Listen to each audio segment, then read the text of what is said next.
ఓం శ్రీ సాయిరామ్. అందరికీ సాయిరామ్. భగవాన్ శ్రీ శ్రీ శ్రీ సత్యసాయి బాబా వారి యొక్క దివ్యశ్రీ చరణారవిందాలకు మన ఏఎస్పి యూనిట్ తరఫున హృదయపూర్వక, ప్రేమపూర్వక, వినమ్రపూర్వక నమస్సుమాంజలు. అహం సత్యబోధక చెన్నై దివ్య జ్ఞాన యజ్ఞము.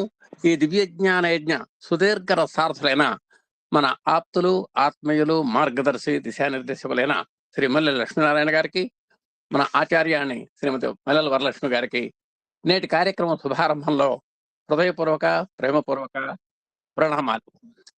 సత్యసాయి దైనందిన ఆధ్యాత్మిక సత్సంగ ధారావాహికలో భాగంగా ఈరోజు మనకిద్దరు విశిష్ట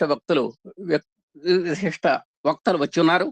అందుట్లో number 1 Shrimati G Jyoti LR, MA, MBA, BEd, cluster principal, Narayana విద్యా సంస్థలు మొదలై నుంచి వచ్చారు. వారికి కూడా మనందరి తరఫున హృదయపూర్వక స్వాగతం, సుస్వాగతం. వీరి తర్వాత శ్రీమతి కె సుజాత గారు, సాధారణ గృహిణి, సిన్సియర్ సాయి భక్తురాలు మనకు వచ్చినారు. వీరి యొక్క ఉపన్యాసాలు చెరొక 45 నిమిషాల చొప్పున వాళ్ళ మనం ఫ్రీగా మాట్లాడచ్చు. మీరు మొట్టమొదటిగా మనం మన ఆత్మీయురాలైనటువంటి జ్యోతి ఎల్ఆర్ని మనం పరిచయం చేసుకుందాం సూక్ష్మంగా. వీరి పూర్తి పేరు శ్రీమతి గొల్లపల్లి జ్యోతి ఎల్ఆర్ గారు. వయస్సు 47 సంవత్సరాలు. నివాసం Madurai. Parents doctor G Vishwanath garu, Shrimati doctor GL Saraswati గారు, మనందరి యొక్క ప్రేమాస్పదరాలైనటువంటి అక్క గారు.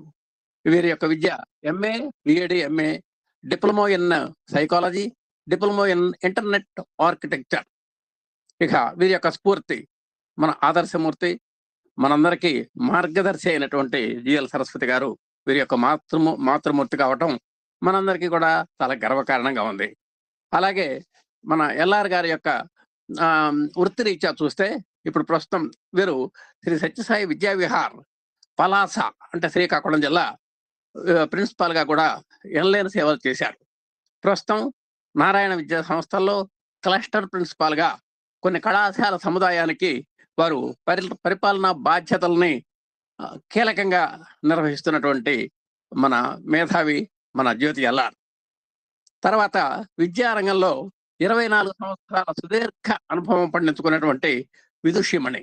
అంటే ఎడ్యుకేషన్ లో కూడా విద్యావేత్త అన్నాం. అందుకనే మనం ప్రవృత్తి రీత్యా చూస్తే బాల వికాస్ విద్యార్థి, వాళ్ళ అమ్మగారి దగ్గరే విద్యార్థిత్వాన్ని చేశారు.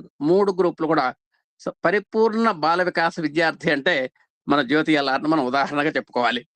ఒక్క బిట్టు కూడా వదిలిపెట్టకుండా బాల వికాసలో క్షుణ్ణంగా జీర్ణించుకున్నటువంటి నరాన బాల వికాస విద్యను జీర్ణించుకున్నటువంటి ఒక అపురూప విద్యార్థి ఎవరై అంటే మనకు మోడల్ గా కనబడుతుంది మా జ్యోతి ఎల్ఆర్. అలాగే బాల వికాస్ గురువు, పశ్చిమ గోదావరి జిల్లా యూత్ కోఆర్డినేటర్ గా కూడా చక్కటి సేవలు అందించారు. స్వామి యొక్క ప్రశంసలను పొందారు. స్వామి యొక్క మెప్పును పొందినటువంటి, స్వామి యొక్క ఆశీర్వాదాలను పొందినటువంటి మన గొప్ప వ్యక్తిత్వం కలిగినటువంటి అమ్మాయి మన అమ్మాయి. అలాగే మానవతా విలువలకు పట్టం కట్టి విద్య యొక్క పరమావధి ఉపాధి కాదని పరిపూర్ణ వ్యక్తిత్వ వికాసమైన నమ్మినటువంటి ఆదర్శ విద్యావేత్త శ్రీమతి జ్యోతి ఎల్ఆర్ గారు. మనంతా కూడా ఏదో బ్రహ్మాండమైనటువంటి సాఫ్ట్వేర్లు చేసి లక్షలు సంపాదిద్దామనే దృష్టి తప్పనేడు మనం పరమావధి ఎవరికి తెలియదు. ఆ వ్యక్తిత్వాన్ని పెంచుకొని భగవత్ సన్నిధిలో మనం వెళ్ళాలి అనేటువంటి ఆ గమ్యం ఎవరికీ లేదు. అలాంటి గమ్యాన్ని బోధించేటువంటి అపురూప ఉపాధ్యాయుని బ్రెయిన్ వండర్స్ వారి బెస్ట్ ఎడ్యుకేటర్ అవార్డ్ పొందారు. బ్రో బుక్స్ వారి సిటీ లిటరసీ లీడర్షిప్ అవార్డ్ మన చక్కగా సగౌరవంగా స్వీకరించినటువంటి వ్యక్తిమా. అలాగే సాహిత్య అకాడమీ వారి శాసన పురస్కార్ అందుకున్నటువంటి మహిళా మణి మన జ్యోతి ఎల్ఆర్. అలాగే బాల వికాస్, ప్రశాంతి, పర్తియాత్రలు, యువజన సేవలు, ఆధ్యాత్మిక విభాగము, విద్యారంగ విభాగము, ఇన్ని విభాగాల్లో తన వంతుగా శక్తి వంచన లేకుండా యథాశక్తి సేవలు చేస్తూ నాటికి నేటికి పునరంకితమవుతున్నటువంటి నారీ శిరోమణి, విద్వన్మణి, గురుమణి మన జ్యోతి ఎల్ఆర్ గారు. అలాగే మరి అలాంటి జ్యోతి ఎల్ఆర్ గారిని చక్కగా మన స్వామి యొక్క విశేషాలు చెప్పి మమ్మల్ని అందరినీ అలరించవలసిందిగా హృదయపూర్వకంగా స్వాగతిస్తూ ఓం శ్రీ సాయిరాం. అందరికీ సాయిరాం.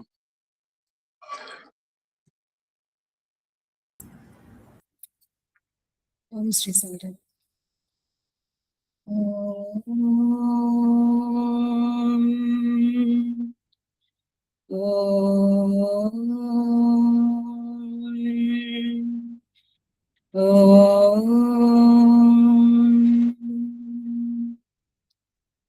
ఓం సాయీశ్వరాయ విద్మహే సత్యదేవాయ ధీమహి తన్నః సర్వ ప్రచోదయాత్.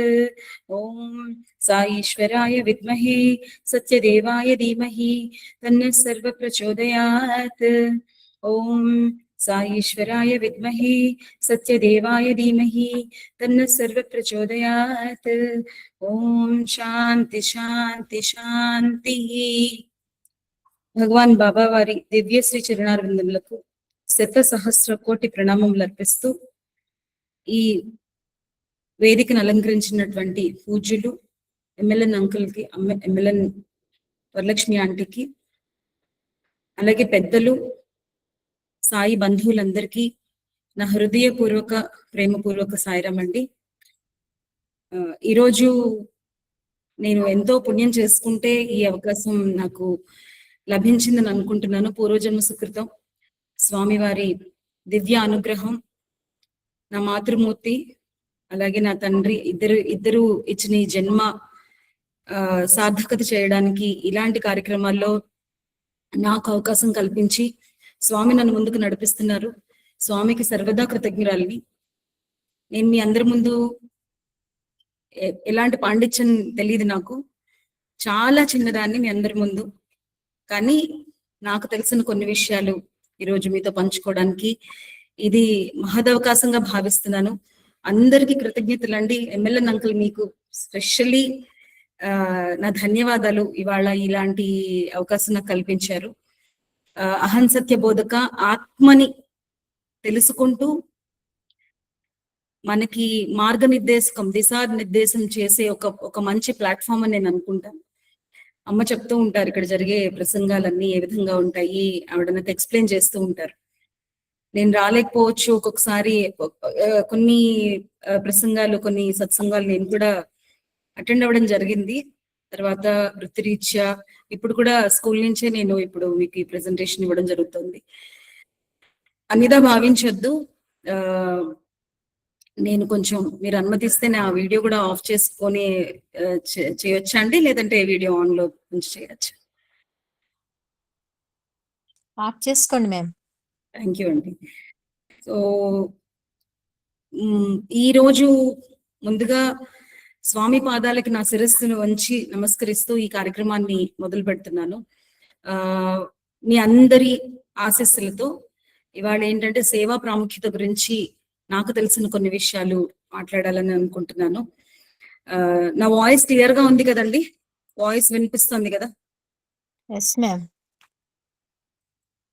థ్యాంక్ యూ అండి. సో స్వామి, ఈరోజు నేను పలికే ప్రతి పలుకు అచ్చుతప్పు లేకుండా అందరికీ అర్థమయ్యేలాగా సరళమైన భాషలో వాళ్ళందరికీ వినిపించేలా శక్తినివ్వు స్వామి. మనం ఈరోజు ఈ కార్యక్రమాన్ని సేవా ప్రాముఖ్యత అనే ఒక అంశంతో మొదలు పెట్టాలని అనుకున్నాము. ముందుగా నా గురుమూర్తి, నా మాతృమూర్తి అమ్మగారికి పాదాభివందనం చేస్తూ ఈ కార్యక్రమాన్ని నేను మొదలు పెడుతున్నాను. అందరికీ సాయిరాం. వ్యాస మహర్షి బోధించినట్టు అష్టాదశ పురాణేషు వ్యాసస్య వచనద్వయం పరోపకార పుణ్యాయ పాపాయ పరపీడనం. ఆయన ఇచ్చిన 18 పురాణాల్లో మనకి బోధించిన సత్యం ఒకటే, పరులకి ఉపకారం చేయడం పుణ్యం. సేవ అనేది కేవలం ఏంటి అంటే ఒక కార్యక్రమం కాదు, సేవ అనేది ఒక ఆధ్యాత్మిక సాధన. దానికి ఈ అహం సత్య బోధక ఈ రోజు ఈ ప్లాట్ఫామ్ ని కూడా నేను ఒక ఉదాహరణగా చెప్పొచ్చు.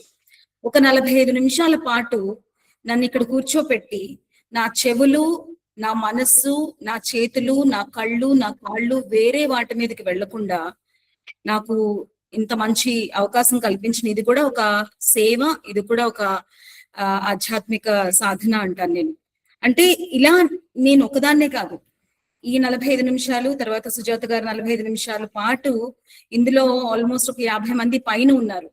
అందరినీ ఒక ప్లాట్ఫామ్ మీదకి, ఒక వేదిక మీదకి తీసుకొచ్చి అందరి చెవులు, కళ్ళు, మనస్సు అన్ని దీని మీద లగ్నం చేసి వేరే ఉద్దేశాలు, వేరే అంటే ఆత్మని ప్రశాంతంగా ఉంచి ఆత్మ పరిశీలన, ఆత్మతత్వాన్ని తెలుసుకునే ఒక ప్రయత్నం ఈ కార్యక్రమం. ఇది కూడా ఒక మంచి సేవ అని నేను అంటానండి. సో మనకి స్వామి కూడా అదే చెప్తారు. ఇప్పుడు భజనలు చేయడం ద్వారా, పాటలు పాడడం ద్వారా, అంటే సేవ అంటే పుట్టుపర్తి వచ్చి సేవ చేయడం కాదు, ఇలా సత్సంగాల ద్వారా మనకి కరోనా తర్వాత ఇది అద్భుతమైన అవకాశం స్వామి కల్పించారు. Online platform. ఈ ఆన్లైన్ లో ఎవరు ఎక్కడి నుంచైనా మాట్లాడొచ్చు. అమెరికా నుంచి మాట్లాడొచ్చు, మదురై నుంచి మాట్లాడొచ్చు, మహారాష్ట్ర నుంచి మాట్లాడొచ్చు. ఇలాంటి సాధన, ఇది కూడా ఒక సాధన. ఇలాంటి సాధన ద్వారా మనం సేవ చేస్తున్నాము. నేను గట్టిగా నమ్ముతానండి. సో స్వామి ముందుగా మనకి ఏంటంటే మన ఆత్మ పరిశీలన మనం చేసుకోవాలి. అంటే పుట్టపర్తి వెళ్ళి సేవ చేస్తేనే సేవ కాదు, ఎక్కడికో వెళ్ళి నారాయణ సేవ చేస్తేనే సేవ కాదు. భజనలు పాడడం ద్వారా, సత్సంగాలు చేయడం ద్వారా, అలాగే బాల వికాస్ చెప్పడం ద్వారా. అందుకే బాల వికాస్ కూడా మొదలు పెట్టారు స్వామి. అంటే చిన్నప్పటి నుంచి సేవాదళ్ళు అంటే కొంచెం వయసు వచ్చిన తర్వాత సేవల్లో పాల్గొవాలి.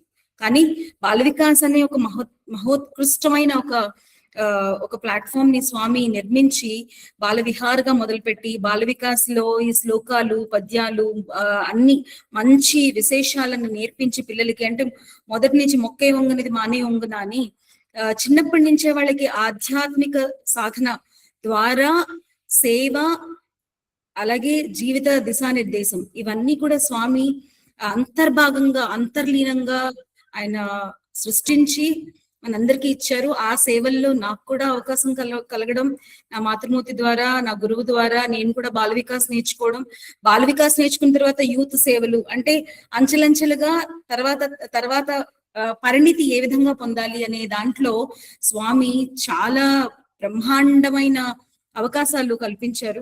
బాల వికాస్ పూర్తి చేసుకోవడం, అలాగే యూత్ సేవలకు వెళ్ళడం, యూత్ సేవల తర్వాత సేవాదల్గా అక్కడ సేవలు ఇవ్వడం, తర్వాత ఇలాంటి కార్యక్రమాల్లో ఇలాంటి మహోత్కృష్టమైన మంచి మంచి వేదికల మీద మాట్లాడడం, ఇలాంటి అవకాశాలన్నీ స్వామి కల్పించారు. ఇది కూడా ఒక సేవ అని నేను చాలా బలంగా నమ్ముతానండి. అయితే స్వామి ముందు ఏం చెప్పేవాళ్ళంటే, మనకి ప్రకృతి నుంచి సేవ చేయడం నేర్చుకోవాలట. ప్రకృతి ఇచ్చే సందేశం ఏంటి అంటే, మనం నదులను తీసుకుంటే నదులు మనకు నీటిని ఇస్తాయి, వాటి నీటిని అవి తాగవు. అలాగే చెట్లు, పండ్లు మనకిస్తాయి, అవి తినవు. అలాగే మేఘాలు చూసుకుంటే పంటను పండించడానికి వర్షాన్ని కురిపిస్తాయి, కానీ ఆ పంటని అవి తీసుకోవు. సో ప్రకృతిలో ప్రతి అణువు నిస్వార్థంగా మన కోసమే, అంటే మన ఇతరుల కోసమే, ప్రజల కోసమే, మానవాళి కోసమే జీవిస్తుంది ప్రకృతి. సో అలాంటి ప్రకృతి, సూర్యచంద్రుని తీసుకున్న డిసిప్లిన్, సూర్యచంద్రుని తీసుకున్న, అలాగే మనకి ఇలాంటి ప్రకృతి నుంచి మనం ఫస్ట్ నేర్చుకోవాల్సింది ప్రకృతి చేసే సేవ. సో భగవంతుడు మనకిచ్చిన ఈ మానవ శరీరం, సంపద, బుద్ధి, ఇవన్నీ కూడా స్వార్థం కోసం కాదు. సో అవి ఎలాగ ప్రకృతి మనకి ఏ విధంగా నేర్పిస్తుందో, అలాగే మనం కూడా సమాజంలో తోటి జీవుల కోసం, అంటే మన ఫ్రెండ్స్ కోసము, మన నైబర్స్ కోసము, అలాగే మనం ప్రజల కోసం మనం సేవ చేయాలి అనేది స్వామి మనకి ప్రకృతి నుంచి నేర్చుకోమని చెప్పారు. అలానే లవ్ ఆల్ సర్వ్ ఆల్ అంటారు. Love all serve all, hurt never, help ever. అందరినీ ప్రేమించాలి, అందరికీ సేవ చేయాలి, ఎవరిని బాధ పెట్టకూడదు, అందరికీ సహాయపడాలి. ఇంత మంచి సరళమైన భాషలో స్వామి మనకి అందించారు. స్వామి సేవ చేసి మనకి సేవ ఎలా చేయాలో నేర్పించారు. ఈరోజు ఎలాంటి మన లోపల ఉన్న దుర్గుణాలన్నీ పారద్రోలి, కామక్రోధ లోభ మోహ మధుమాత్సర్యాలని బయటికి పారద్రోలి, అంటే సేవలో ఎప్పుడైతే మనం చేస్తూ, సేవలో ఎప్పుడైతే మనము విలీనం అవుతామో, సేవలో ఎప్పుడైతే మనం కాన్సన్ట్రేట్ చేస్తామో, ఆటోమేటిక్ గా ఏమవుతుందంటే నిజంగానే మనసు ప్రశాంతంగా, ఒక సాటిస్ఫాక్షన్. మనిషి ఎప్పుడు తన పని తను చేయగలుగుతాడంటే ఒక సాటిస్ఫాక్షన్, ఒక మనసు ప్రశాంతంగా ఉన్నప్పుడు అలాగే సాటిస్ఫాక్షన్ దొరికినప్పుడు ఓకే ఈ పని చేస్తే నాకు సాటిస్ఫాక్షన్ ఉంది కదా నేను చెయ్యొచ్చు అని తను బలంగా నిర్ణయించుకుంటాడు మానవుడు. అలా మనకి స్వామి అద్భుతమైన అవకాశాలు కల్పించారు. అందుకని ప్రకృతి నుంచే కాదు మనం నేర్చుకోవాల్సింది మన మన మన చేతులు చెవులు కాళ్ళు. మనకు ఒక చక్కని పాట కూడా ఇచ్చారు స్వామి. శివ శివ శివ శివయన రాధా జీవ చింతలెల్ల బాపుకొని మన రాధా శివమెత్తి జగమంత తిరిగేవు చిత్తమా నీకెంత సిగ్గులేదే అదని సుఖంబుల కల్లాడేదిని కవలికి మిగిలేది అది ఏది ప్రొద్దుబొక ఊరి వారి సుద్దులన్నా మీరు సిద్ధమౌదురే కడు శ్రద్ధతోడా ముద్దు ముద్దుగాను సాయి ముచ్చటలు చెప్పునప్పుడు ఒద్దికగా ఉండరే ఓ చెవులారా పని మాలి సినిమాలు పరుమార్లు మీరు కని చవినను తనేది లేదే క్షణమైన దైవ సన్నిధి నిలుపగ కనుల రకాదే కష్టముగా అవనికి రోత మాటలందరితో పలుకక గౌరవము నవనీత చోరుని నామము పలుకుట నాలుక అవమానం బగునా పాటలు పాడిన ఫలమేమి మంచి మాటలు నేర్చిన మహిమేమి సూటిగా పెద్దల బాటలో నడిచిన సుఖమగు మూటలు పొందుగా. ఇలాగా మన చెవులు చేతులు కాళ్ళు అంటే ప్రకృతి నుంచి, మేఘాల నుంచి, చెట్ల నుంచి, నీరు నుంచి నేర్చుకునే మనం ముందు మన సెన్స్ ఆర్గాన్స్, మన చెవులు, మన కాళ్ళు, మన కళ్ళు, మన చేతులు, మన నోరు, ఇవన్నీ సేవకి ఉపయోగించాలని ఎంత చక్కగా ఎంత బ్యూటిఫుల్ గా చెప్పారు. అంటే పొద్దున లేస్తే మన నోరు వేరే వాళ్ళ గురించి మాట్లాడుతుంది, పొద్దున లేస్తే మన చెవులు వేరే వాళ్ళ గురించి వింటాయి. అది ఎంత ఆనందాన్ని ఇస్తుంది. ఒకళ్ళ గురించి వినడం ద్వారానో, ఒకళ్ళ గురించి మాట్లాడడం ద్వారానో, ఒకళ్ళ మీద చిత్తం నిలపడం ద్వారానో ఏంటో అదొక ఆనందం పొందుతాము. అది అలా కాదు, దాన్ని మంచి మంచి పనులకు ఉపయోగించాలి అని చెప్పి ఎంత చక్కగా ఎంతో మంచి పాట రూపంలో స్వామి మనకు అందించారు. అలా ముందు ప్రకృతి నుంచి, తర్వాత మన శరీరం నుంచి సేవ అనేది నేర్చుకోవాలి. సో మనం ఎప్పుడైతే మన ఈ సెన్స్ ఆర్గాన్స్ ని మన కంట్రోల్లో ఉంచుకుంటామో, మన సెన్సెస్ ని మన కంట్రోల్లో ఉంచుకుంటామో, ఆటోమేటిక్ గా చెడు చేయాలి అనేది మనకి అనిపించదు. అదే సేవ అంటాను. అంటే ఒకళ్ళ గురించి మంచిగా ఆలోచించడం, ప్రపంచం గురించి మంచిగా ఆలోచించడం, అలాగే పరులకు సేవ చేయడం. సేవ అంటే వెళ్ళిపోయి నారాయణ సేవ చేయడం కదా, నీ పక్కనున్న వాళ్ళని నువ్వు ఆదుకోవడం, పక్కనున్న వాళ్ళకి సేవ చేయడం, ఆ తల్లిదండ్రులకి సేవ చేయడం, ఇవన్నీ కూడా ముందు మన శరీరం నుంచి, ప్రకృతి నుంచి, తర్వాత మన శరీరం నుంచి మనం నేర్చుకుని ఆ తర్వాత మనం దాన్ని సేవ రూపంలో పరులకి అందించడం అనేది చాలా గొప్ప అవకాశం అని స్వామి మనకి నేర్పించారు. అలాగే సమిష్టి సేవ చేయాలి. సమిష్టి సేవ అంటే ఇప్పుడు ఇవన్నీ ఎప్పుడైతే మనం ఇంత డిసిప్లిన్ నేర్చుకుంటామో, మనం ఎప్పుడైతే సేవకి మనం అంకితం చేసుకుంటామో, ఆటోమేటిక్ గా ఏమవుతుందంటే ఒకళ్ళ ద్వారా ఒకళ్ళని అందరితో కలిసి సేవ చేయాలి అనే ఒక భావన మనలో ఉద్భవిస్తుంది. మనకి కృష్ణ పరమాత్ముడు యాక్చువల్లీ ద్వాపర యుగంలో ఇంద్రుడి అహంకారం వల్ల గోకులంలో కుంభవృష్టి కురిసింది. 7 ఏళ్ల బాలుడు కృష్ణుడు గోవర్ధన పర్వతాన్ని తన చిటికను వెళ్ళిపోయి ఎత్తి పట్టుకున్నాడు. 7 రాత్రుళ్ళు 7 పగళ్ళు నిలబడ్డాడు అలా. అప్పుడు కృష్ణుడితో పాటు ఉన్న మిగతా గోపాలురు కూడా తమ వాళ్ళు కూడా సహాయం చేయాలని తప్పంతో వాళ్ళ చేతిలో, మామూలుగా గోపాలుడు అంటే వాళ్ళ కర్రలు ఉంటాయి కదా, ఆ కర్రలతో పాటు అదిమి పట్టి పర్వతాన్ని సపోర్ట్ గా నిలిపారట. అంటే అది చూడండి, అదే సమిష్టి సేవ. అక్కడ మనం నేర్చుకోవాల్సింది ఏంటి అంటే, భగవంతుడు కొండని ఎత్తడం పెద్ద విశేషం కాదు, కానీ గోపాలుకి చేసి చూపించాడు. అంటే మిగతా వాళ్ళకి అక్కడున్న వాళ్ళందరికీ చేసి చూపించాడు. ఆయన ఒక చిటికెన వేలుతోటి పర్వతాన్ని కాదు ప్రపంచాన్ని ఎత్తగలడు ఆయన. కానీ అక్కడ ఏం చేశాడు, అక్కడున్న గోపాలుల కర్రలకు ఒక ఒక ఒక దిశానిర్దేశం పంపించాడు. అలా అందరూ భాగస్వాములు అయినప్పుడు సమాజ రక్షణ జరుగుతుందని చూపడానికి మనకి కృష్ణుడి కథ ఈ గోవర్ధన పర్వతం అనేది ఒక మంచి ఉదాహరణగా చెప్పుకోవచ్చు. అలాగే స్వామి మనకి సేవా సమితులు, సాయి సేవా సమితులు, సేవాదళ్ అంటే వీళ్ళందరూ ఏంటి అంటే కృష్ణుడు భగవంతుడు మన స్వామి అయితే కనుక గోపాలురు కర్రల్లాగా నిలబడిన గోపాలులందరూ మనం అన్నమాట. సో స్వామి ఎంత బ్యూటిఫుల్ గా అది చేసి చూపించారు. అంటే సేవదళ్ మనం ఒక స్కార్ఫ్ వేసుకోగానే, వైట్ డ్రెస్ వేసుకోగానే స్వామి ఎందుకు వైట్ డ్రెస్ వేసుకోవాలి అని ఎందుకు చెప్పారు అంటే అది దేనికి చిహ్నం. తెలుపు రంగు దేనికి చిహ్నం అంటే ప్యూరిటీ.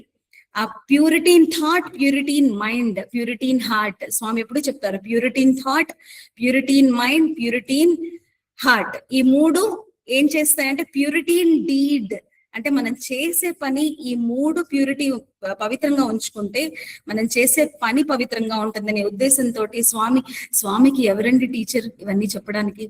స్వామి భగవంతుడు కాబట్టి ఇవన్నీ చేయగలిగారు. ఆయనకి ఎవరు టీచర్లు లేరు, గురువులు లేరు.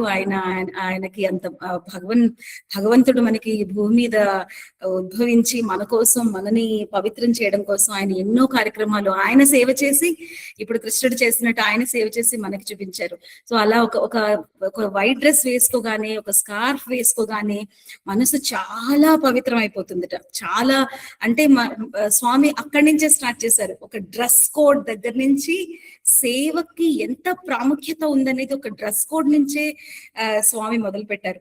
సో అది అంటే మన కర్మల వల్ల గాని, లేకపోతే మన వంశం వల్ల గాని, సంపద వల్ల గాని మోక్షం రాదు. కేవలం సేవ వల్ల మోక్షం వస్తుంది. సేవ త్యాగానికి ప్రతిరూపం. అంటే ఇప్పుడు శివ చక్రవర్తి కథ తీసుకుంటే మనం, ఒక పావురం గద్దబారి నుండి తప్పించుకుని వస్తుంటే ఆయన ఒడిలో పడిపోతుంది పావురం. శరణు కోరుతుంది, నన్ను కాపాడమని అడుగుతుంది. అప్పుడు గ్రద్ద రాజు దగ్గరికి వచ్చి, రాజా ఇది నా ఆహారం నాకు ఇచ్చేయంటే, నన్ను శరణు కోరిన ప్రాణాన్ని నేను వదలడం ధర్మం కాదు, అలా అని ఆకలిగా ఉన్న ఆ గ్రద్ద ఆకలి తీర్చడం కూడా అధర్మం అవుతుంది. కాబట్టి పావురం బరువుకి సమానమైన తన శరీర మాంసాన్ని కోసిస్తానని అన్నాడు శివ చక్రవర్తి. అప్పుడు త్రాసులో ఒకవైపు పావురాన్ని పెడితే రాజు తన శివ చక్రవర్తి తన తొడలోని కొంచెం మాంసం ముద్దని కోసి ఆ పావురం బరువు చూడడానికి పెడితే కనుక త్రాసులో అది ఎంత పెట్టినా కూడా త్రాసు తూగలేదుట. అప్పుడు ఆఖరికి శివ చక్రవర్తి తన ప్రాణాలని పణంగా పెట్టాట. అంటే అది చూడండి, ఆయన అక్కడ చేసిన త్యాగం, అక్కడ ఎవరికి సేవ చేయాలనుకున్నాడు, ఎవరిని కాపాడాలనుకున్నాడు, అక్కడ ఇటు గ్రద్దకి ఆకలి తీర్చాలనుకున్నాడు, అటు శరణు కోరిన పావురాన్ని కూడా కాపాడాలనుకున్నాడు. అలాంటి మహత్తరమైన ఎన్నో ఉదాహరణలు స్వామి డిస్కోర్సెస్ లో, కథల్లో మనకి చెప్పారు. సో సేవ వల్ల ఆత్మశుద్ధి కలుగుతుంది, మనకి సేవ వల్ల పరివర్తన కలుగుతుంది, మనం ప్యూర్ గా ఉంటాము. సో మనం చేసే పనుల్లో నిజాయితీ ఉంటుంది. ఆ నిజాయితీని మనం ఎంత ఇంపార్టెంటో, ఇది మనతో ఆగిపోకూడదు, మన జనరేషన్స్ కూడా. అంటే మన పెద్దవాళ్ళు చేసేది జనరేషన్స్ కి, వాళ్ళు చేసే పూజలో, వాళ్ళ పుణ్యకార్యాలు నెక్స్ట్ జనరేషన్స్ కి వెళ్తాయి అంటారు. అది స్వామి మనకి చక్కగా జనరేషన్స్ టుగెదర్ అనుభవించేలాగా సేవా కార్యక్రమాలు కానీ, బాల వికాస్ కానీ, మంచినీరు కానీ, విద్యాలయాలు కానీ ఎంత చక్కగా అమర్చి దానిని స్వామి మనతో పాటు ఉండి అవి నడిపించుకొని, అంటే ఇంతమందిని తయారు చేసి, ఇంతమంది వెపన్స్ ని స్వామి తయారు చేసి, ఇదంతా సేవే.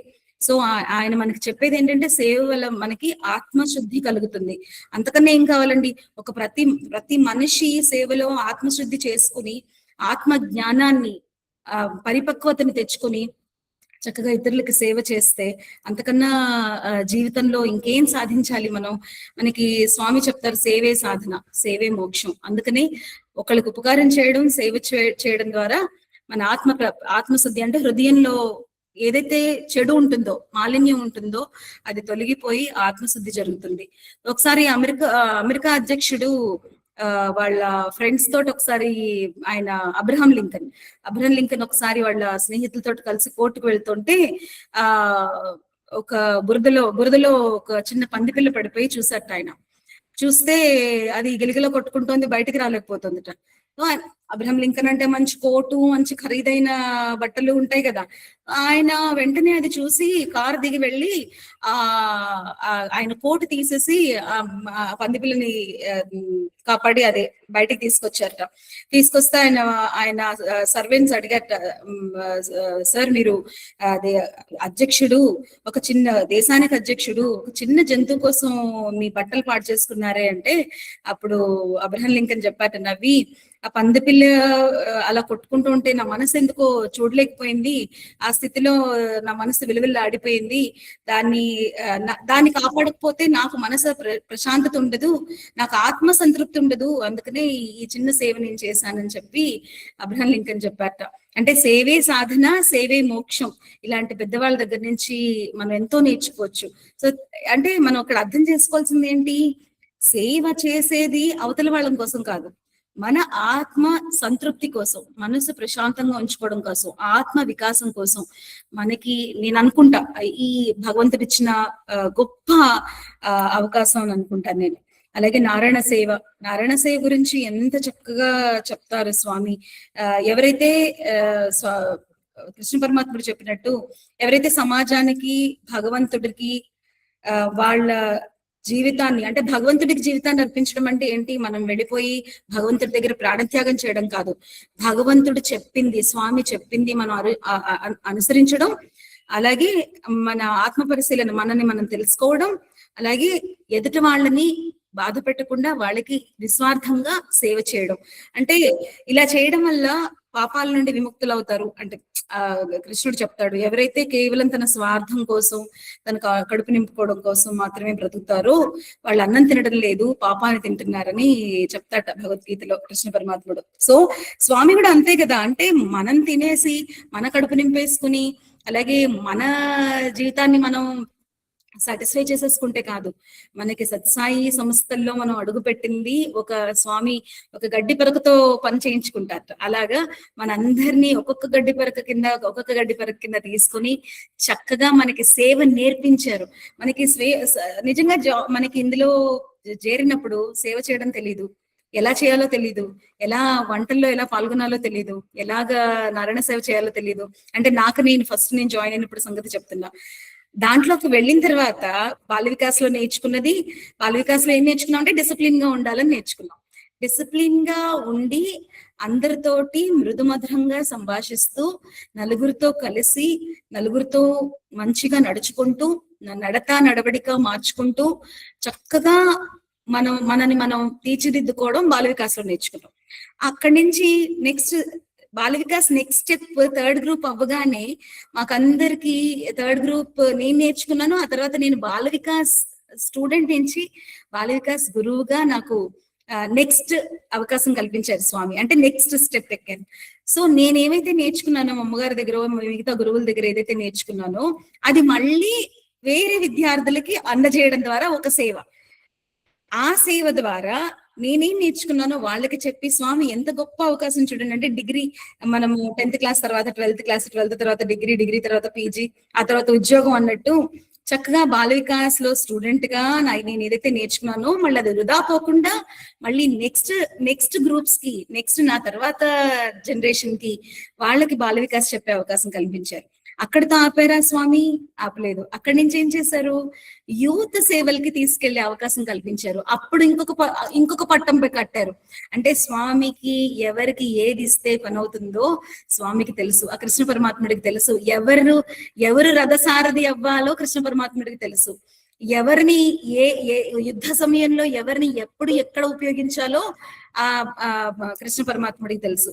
సో అలాగా స్వామి నెక్స్ట్ ఏం చేశారు, యూత్ సేవలకి యూత్ కోఆర్డినేటర్ గా ఒక చిన్న అవకాశం కల్పించారు. అది కూడా బ్రహ్మాండమైన అవకాశం కల్పించారు. దాని ద్వారా ఏం జరిగిందంటే ఎవరైతే నా దగ్గర బాల వికాస్ నేర్చుకున్నారో 3 గ్రూపులు మళ్ళీ కంప్లీట్ చేసుకున్నారో మీ అందరికీ ఒక సంతోషంగా చెప్పే విషయం ఏంటంటే ఇప్పటికీ మా దగ్గర 3 గ్రూపులు నేర్చుకున్న పిల్లల బాల వికాస్ గ్రూప్ ఇప్పటికీ నడుస్తుందండి. ఎప్పుడు బాల వికాస్ ఇప్పటికీ నడుస్తుంది. నేను 2002లో నా ప్రయాణం నా జాబ్ స్టార్ట్ చేశాను, నా జర్నీ స్టార్ట్ చేశాను. అంతకు ముందు ఈ బాల వికాస్ అంతా జరిగేది. సో ఆ బాల వికాస్ పిల్లలు వాళ్ళ పిల్లలు కూడా ఇప్పుడు బాల వికాస్ లో ఉన్నారు. ఆ పిల్లల గ్రూప్ అంతా అందులో అమ్మ నేను పాత బాల వికాస్ పిల్లలు ఇప్పటికీ ఆ గ్రూప్ నడుస్తుందంటే అసలు ఆలోచించండి స్వామి అనుబంధాన్ని ఏ విధంగా బలపరుస్తారు అనేది. వాళ్ళు మాకు జస్ట్ బాల వికాస్ స్టూడెంట్స్ కాదు, ఫ్యామిలీ మెంబర్స్ లాగా. ఇప్పుడు మనందరూ ఎలాగో అలా. సో అలాగా యూత్ సేవలకి తీసుకెళ్ళినప్పుడు ఏం నేర్పించారు, అంతకు ముందు ఎలా బుద్ధిగా ఉండాలో నేర్పించారు. బుద్ధి పరిపక్వత చదువు అంటే జ్ఞానం వల్ల ఏమొస్తుంది ఇవన్నీ నేర్పించారు. నడత నడవడిక కట్టుబొట్టు జుట్టు నేర్పించారు.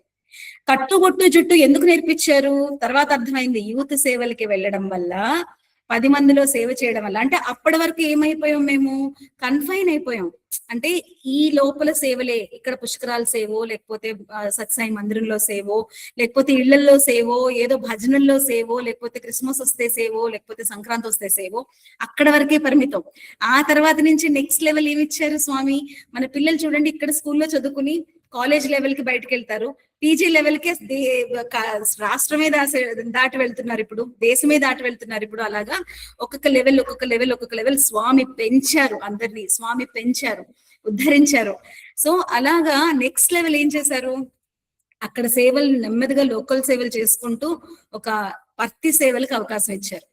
పర్తి సేవలకు అవకాశం ఇచ్చి చక్కగా నారాయణ సేవ చేయడం ఏంటి, అక్కడ ఎలా ఇప్పుడు ఇక్కడ బాల వికాస్ స్టూడెంట్ గా నేర్చుకున్నది, బాల వికాస్ గురువుగా నేర్చుకున్నది. బాల వికాస్ గురువుగా ఎందుకు అవకాశం ఇచ్చారో నాకు చాలా కాలం తర్వాత అర్థమైంది. నేను ఒక టీచర్ గా నేను అసలు సెటిల్ అవుతానన్న విషయం నాకు ముందు ఎలాంటి ఐడియా లేదు, మా అమ్మగారు వాళ్ళకి ఐడియా లేదు. అంటే స్వామి ఏది చేసినా దానికి ఒక రీజన్ ఉంటుంది, ఫ్యూచర్ లో దేనికో కనెక్ట్ అయి ఉంటుంది. ఆ కనెక్షన్ ఈ రోజు నేను కొన్ని వేల మంది విద్యార్థులకి చదువు చెప్పడం ద్వారానో, ప్రిన్సిపల్ గా చేయడం ద్వారానో, అడ్మినిస్ట్రేటర్ గానో ఈ రోజు ఇందులో కూడా ఇంకొకటి చెప్తానండి. ఇప్పుడు బాల వికాస్ సేవలు, బాల వికాస్ నేర్చుకోవడం తర్వాత, బాల వికాస్ గురువుగా చేయడం తర్వాత యూత్ సేవలకు పంపించినప్పుడు అడ్మినిస్ట్రేషన్ నేర్చుకున్నాను. ఎలా వాళ్ళందరినీ తీసుకెళ్ళి పేరెంట్స్ తో ఎలా మాట్లాడాలి, బాల వికాస్ పేరెంట్స్ తో ఎలా మాట్లాడాలి, వాళ్ళని ఏ విధంగా ఒప్పించాలి, అలాగే వాళ్ళతోటి పిల్లల్ని, ఎందుకంటే ఎక్కడికో పుట్టపర్తి తీసుకెళ్తున్నామంటే పేరెంట్స్ వదలాలి కదా.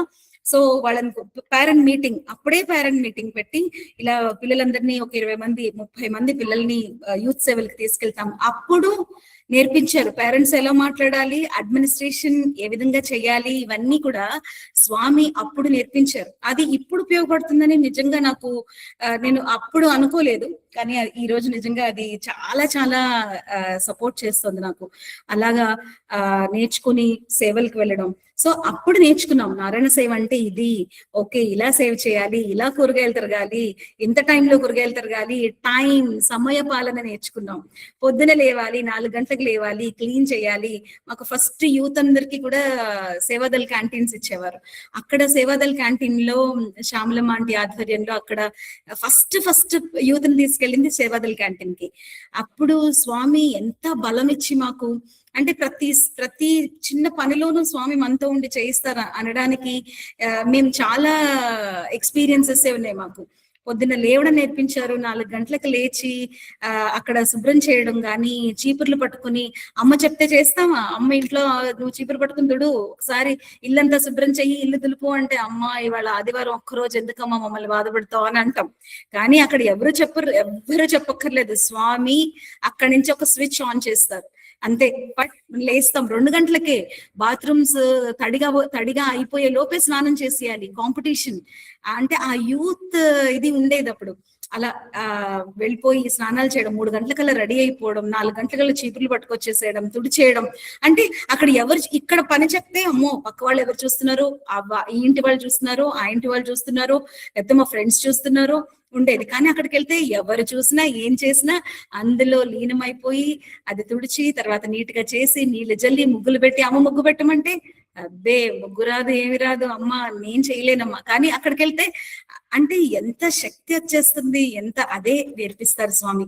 సో అది నేర్చుకుని ఎంత చక్కగా సమయపాలన నేర్చుకున్నాము, అలాగే డిసిప్లిన్ నేర్చుకున్నాము, డిటర్మైండ్ గా ఉండడం. ఇది చెయ్యాలి అంటే ఇది కంప్లీట్ అయిపోవాలి.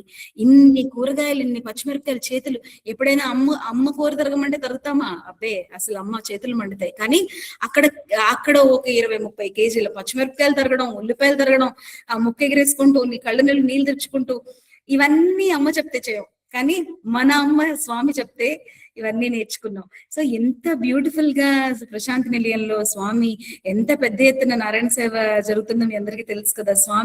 స్వామి స్వయంగా అందరికీ అన్నం వడ్డించేవారు. అవన్నీ నేర్పించే స్వామి నిజంగా ఈరోజు అంటే ఇలాంటి సేవలు ఇంకా నెక్స్ట్ జనరేషన్స్ కూడా నేర్చుకోవాలి, ఇంకా నెక్స్ట్ జనరేషన్స్ కూడా చేయాలి. అందుకే ఈ రోజు దాని వల్ల ఏమో తెలియదు, ఒక సత్సంగం అంటేనో ఆ స్వామి నేర్పించిన డిసిప్లిన్ వల్ల ఏమో తెలియదు, వెంటనే ఈ రోజు స్కూల్ ఉంది, చాలా ఇంపార్టెంట్ పేరెంట్ మీటింగ్ ఉంది, కాదు ఒక 45 minutes మనం మాట్లాడాలి వెళ్ళాలి అని చెప్పేసి నిజంగా అమ్మ ఇందాక కాల్ చేసినప్పుడు నేను చెన్నై నుంచి నిన్న పూజకి వెళ్ళి చెన్నై నుంచి వస్తున్నాను, వాళ్ళ బస్ లేట్ అయింది, 9:30 అయిపోయింది, 7:30కి రావాల్సిన బస్ 9:30 అయిపోయింది. 9:30కి గబగబా ఇంటికి వెళ్ళి గబగబా రెడీ అయ్యి మళ్ళీ స్కూల్కి వచ్చి స్కూల్లో పేరెంట్ మీటింగ్ ఒక పక్కన మా వాళ్ళకి చెప్పి ఒక్క 45 నిమిషాలు ఎవరు డిస్టర్బ్ చేయొద్దమ్మా, ఇది చాలా చాలా గొప్ప అవకాశం నాకు అని చెప్పి ఇందులో వచ్చి మీ ఎదురుగా మాట్లాడడం జరుగుతుంది. సో స్వామి అంత అంటే అన్ని మ్యాజిక్ చేసేస్తారు స్వామి. ఇది కూడా సేవే, ఇలా చేయడం కూడా ఒక సేవే అని నేను గట్టిగా నమ్ముతాను. అలాగే స్వామి అంటే ఎలా నేర్చుకున్నామంటే స్వామి అందరికీ వడ్డించేవాళ్ళు, స్వామి ఇవి బాలవికాసులు ఇవన్నీ నేర్చుకున్నాం, అమ్మ చెప్పేవాళ్ళు అనమాట. ఎక్కడో స్వామి వడ్డించి చూపించేవారు, మనం వీడియోలో కూడా చూస్తూ ఉంటాం. ఎవరో ఒక ముసలాయన చివరిన ఎక్కడో లైన్ లో కూర్చున్నట్ట, ఎక్కడో మురికి బట్టలతో ఎక్కడో లైన్ లో పాప నారాయణ సేవ జరుగుతుంటే ఎక్కడో లైన్ లో కూర్చున్నట్ట. కూర్చుంటే స్వామి వడ్డిస్తుంటే సేవాదళ సభ్యులు లే స్వామి వస్తున్నారు నువ్వు వెనక్కుండు అని చెప్పారట. వెనక్కుండని చెప్తే వెంటనే స్వామి వాళ్ళని ఆపి ఫస్ట్ అక్కడికి వెళ్ళి అక్కడ అతని చేత్తో పట్టుకుని తీసుకొచ్చి కూర్చోపెట్టి ఆకలిగా ఉందా బంగారం అడిగి స్వామి అమృత హస్తాలతోటి ఆ ముసలాయనికి ఆయన మురికి బట్టలు అవన్నీ ఆయన స్వామి చూడలేదు, కడుపు ఆకలి చూశారు. ఇలాంటివన్నీ నేర్చుకున్నప్పుడు మనం ఎందుకు చేయలేము ఇవన్నీ అంటే స్వామి దీని ద్వారా మనకు నేర్పించింది ఏంటంటే మనం ప్రతి మనిషిలోనూ నారాయణని చూడాలి, అదే నారాయణ సేవ. ఉన్న వాళ్ళకి పెట్టడం కాదు, లేని వాళ్ళకి పెట్టాలి. దీనులని యాచకులుగా చూడొద్దు. అందరూ భగవత్ స్వరూపులే కదా. ఒక యాచకుడు వస్తే యాచకుడు కాదు, నారాయణుడు యాచకుడు రూపంలో వచ్చి ఆ రోజు నీ లోపల ఉన్న నీ ఏదైతే ఇగో ఉందో, నీ ఏదైతే స్వార్థం ఉందో దాన్ని అన్నదానం రూపంలోనో సేవ రూపంలోనో సమర్పించమని చెప్పారు స్వామి. అలాగా స్వామి దగ్గర నుంచి నేర్చుకున్న సేవ ఈ రోజు మనం అందరం కూడా తరిస్తున్నాము. అలాగే మనం స్వామి వాటిలో నడుస్తూ మనందరం కూడా చేస్తున్నాము. అలాగే స్వామికి ఒక చిన్న సంకల్పం కోట్లాది మందికి సేవనిచ్చింది. ఈశ్వరమ్మ గారు కోరిన చిన్న కోరిక, చిన్న హృదయం. అంటే ఆవిడ ఎంత నిస్వార్థంగా ఆవిడ ఒక స్వామి చిన్నపిల్లాడిగా ఉన్నప్పుడే వచ్చి 3 కోరికలు కోరారు. మనందరికీ తెలుసు. పుట్టపర్తి గ్రామంలో అక్కడ చుట్టుపక్కల ఉన్న గ్రామంలో చదువుకోవడానికి ఒక చిన్న స్కూల్ లేదు, దాహం వేస్తే తాగడానికి నీళ్లు లేవు, అలాగే ఒంట్లో బాగాలేకపోతే చూపించుకోవడానికి ఒక చిన్న ఆసుపత్రి లేదు. సో ఈ 3 ఏర్పాటు చేయండి స్వామి అని ఈశ్వరమ్మ గారు జగన్మాత నిజంగా ఆయన మనకిచ్చారు. అవన్నీ అడగగానే ఆ తల్లి హృదయంలో ఆ కరుణ, ఆ 3 కోరికలు తీర్చాలనే స్వామి సంకల్పం ఈ రోజు మనం అందరం చూస్తున్నాం. పుట్టపర్తిలో ప్రపంచ స్థాయి సూపర్ స్పెషాలిటీ హాస్పిటల్ చూస్తున్నాము, ఎలాంటి బిల్లు ఉండదు, ఉచితంగా సేవలు అందిస్తున్నారు. అలాగే సత్సాయి విశ్వవిద్యాలయం ప్రపంచ ప్రఖ్యాతిగా గాంచింది ఈ రోజు విశ్వవిద్యాలయం. వందలాది గ్రామాలకి ఉచితంగా, వేలాది గ్రామాలకి. ఈ రోజు మీరు చూసుకుంటే పుట్టపర్తిలో చాలా హబ్స్ వస్తున్నాయి. ఇప్పుడున్న గవర్నమెంట్ అక్కడ ఎయిర్ క్రాఫ్ట్ మెయింటెనెన్స్ ఒక హబ్ ని అక్కడ పెడుతోంది ఇప్పుడు. అంటే ఎంత స్వామి తీర్చిదిద్దిన ఒక చిన్న గ్రామం ఈరోజు ప్రపంచ ప్రఖ్యాతి కాంచేటట్టు, ప్రపంచంలో ప్రతి ఒక్కరికి తెలిసేటట్టు చేశారు స్వామి. సో అలా తన తల్లి ఆశయాలని, కోరికలని తీర్చి మనందరికీ ఆయన భగవంతుడు కావాలనుకుంటే ఎలా అయినా ఒక చిన్న మ్యాజిక్ చేసేయచ్చు. కానీ మనందరూ నేర్చుకోవాలి దాని నుంచి. ఒక నిస్వార్థమైన కోరిక ఎంతటి మహత్కార్యానికి దారితీస్తుందో దీని ద్వారా స్వామి మనకి తెలియచేశారు. అందుకే మన సమితుల్లో గ్రామీణ సేవలు, గ్రామ సేవలు అని చెప్పి మనకి కొన్ని గ్రామాలని దత్తత తీసుకోవడం, అందులో భాగంగా నాకు కూడా ఒక గొప్ప అవకాశం దొరికింది. నాకు మా సమితి వాళ్ళకి, అమ్మ వీళ్ళందరూ కూడా ఒక 5 గ్రామాలని మేము స్వామి దత్తత తీసుకున్నారు. మా అందరికీ అక్కడ సేవ చేసే అవకాశం కల్పించారు. 5 గ్రామాల్లో రోడ్లు వేయడం దగ్గర నుంచి అంటే సైనికుల్లాగా పనిచేసి ఆ గ్రామాల్లో పిల్లలకి ఏ విభాగం వాళ్ళు ఆ సేవ చేశారు. సేవా విభాగం వాళ్ళు రోడ్లు వేయడం దగ్గర నుంచి పురుషులు మహిళలు కలిపి మేము బాల వికాస్ గురువులందరం అక్కడ పిల్లలకి విద్య నేర్పించిన దగ్గర నుంచి అలా 5 గ్రామాలు దత్తత తీసుకున్న గ్రామాల్లో సేవలు చేసి మంచి రోడ్లు, అలాగే మంచినీటి సదుపాయం, పిల్లలకి చదువు, ఇవన్నీ చేసి 100 గ్రామదర్శనలు పూర్తి చేసుకుని స్వామి దగ్గరికి వెళ్తే స్వామి బాగా చేశారు బంగారు సేవలు అని చెప్పి నిజంగా నాకు ఎంత గొప్ప అనుభూతి, గొప్ప అవకాశం అంటే స్వామికి ఒక గులాబీ పువ్వు తీసుకెళ్ళి ఇచ్చి స్వామికి పాద నమస్కారం చేసుకునే అవకాశం దక్కింది. నిజంగా అంటే నువ్వు సేవ చేసుకుంటే ఫైనల్ డిగ్రీ అన్నమాట.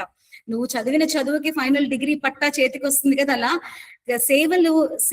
యూత్ సేవల ద్వారా మొదలైన మా ప్రయాణం గ్రామ సేవలు 100 గ్రామ దర్శనలు చేసుకుని స్వామి దగ్గరికి వస్తే స్వామి చేతులతో పట్టా అందుకున్న ఒక గులాబీ పువ్వు నా చేతిలోంచి తీసుకుని స్వామి ఆశీర్వాదం తీసుకుని గొప్ప పట్టా అందుకున్న సంతోషం ఆ రోజు.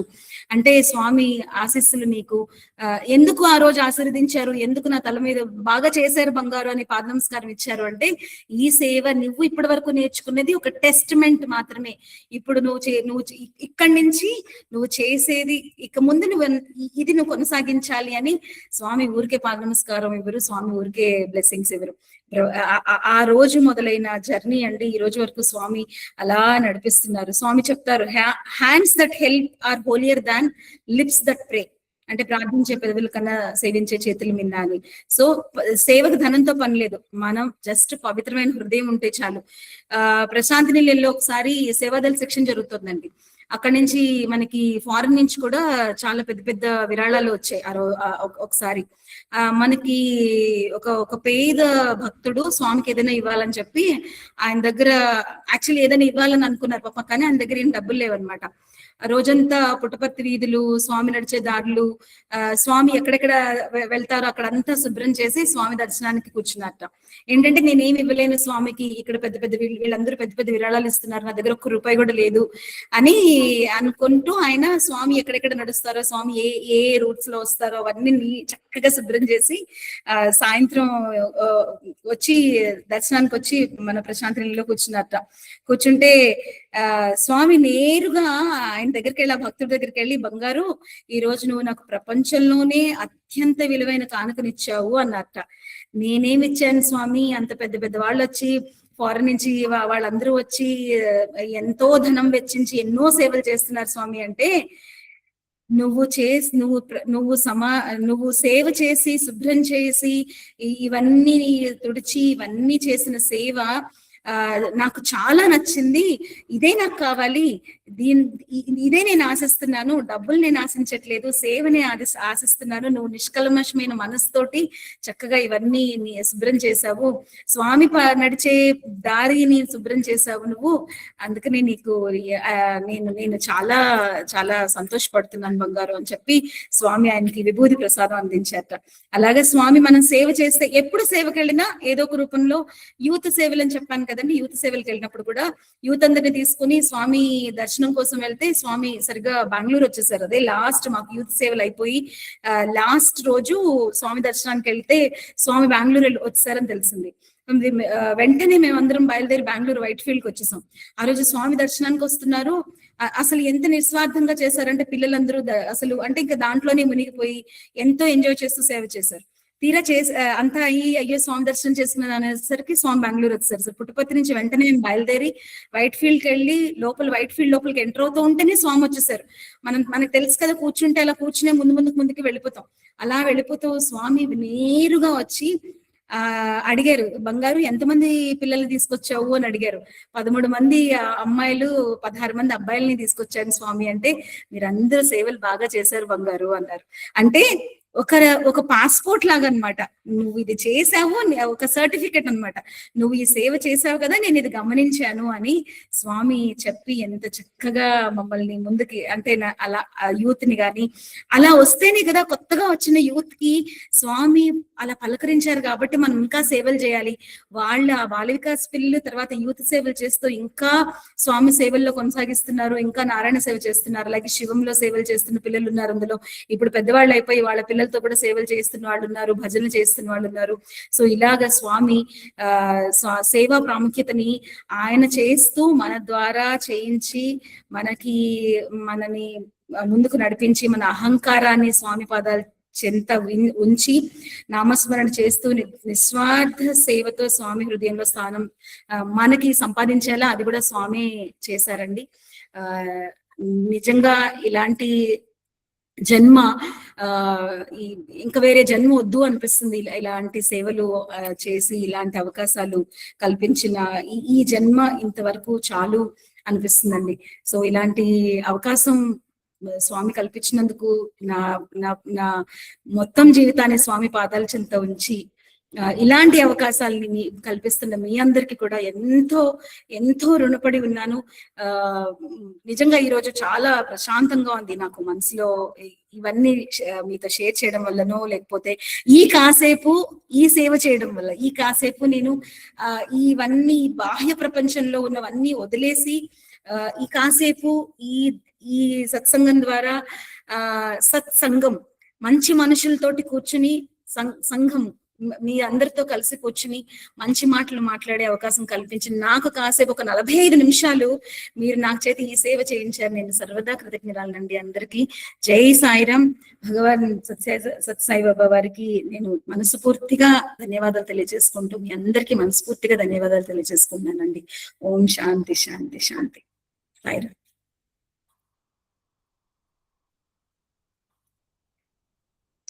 ఓం శ్రీ సాయిరామ్. ఒక్కసారి రివ్యూ మనం రెండింటికి కలిపి ఒక్కసారి ఇచ్చుకున్నామండి. ఇప్పుడు నెక్స్ట్ సత్సంగంలోకి వెళ్దాం.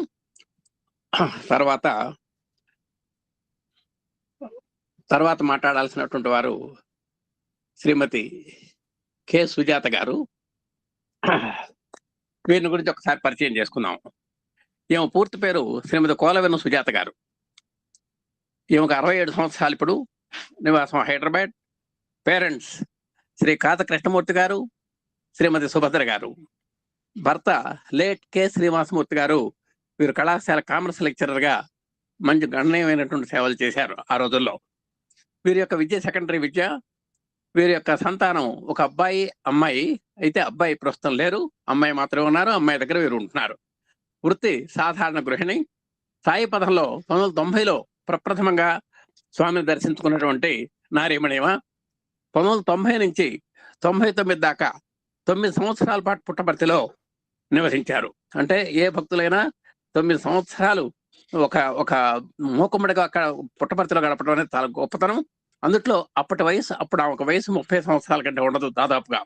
అలాంటి మంచి యంగ్ అండ్ డైనమిక్ వయసులో 9 సంవత్సరాల పుట్టపర్తిలో స్వామిని గమనించే, స్వామి యొక్క తత్వాన్ని, స్వామి యొక్క బాటని, స్వామి యొక్క మాటని బాగా గమనించినటువంటి వ్యక్తిమా.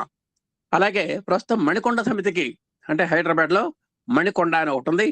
ఆ మణికొండ సమితికి అనుబంధంగా ఏఈటి అనే ఒక అపార్ట్మెంట్స్ అంటవి. ఆ భజన మండలిలో వీరు చక్కగా కీలక పాత్ర పోషిస్తున్నారు. భజన సేవా సత్సంగాల్లో మండల అభివృద్ధికి ఎంతో కృషి చేస్తున్నారు. పుట్టపర్తిలో స్వామివారి యొక్క పాట, మాట, బాటలో మనస్సు పండించుకున్నటువంటి వీర ధీర సుర మన సుజాత గారు. అయితే ఈ యొక్క జీవితంలో 2 దెబ్బలు తగిలాయి.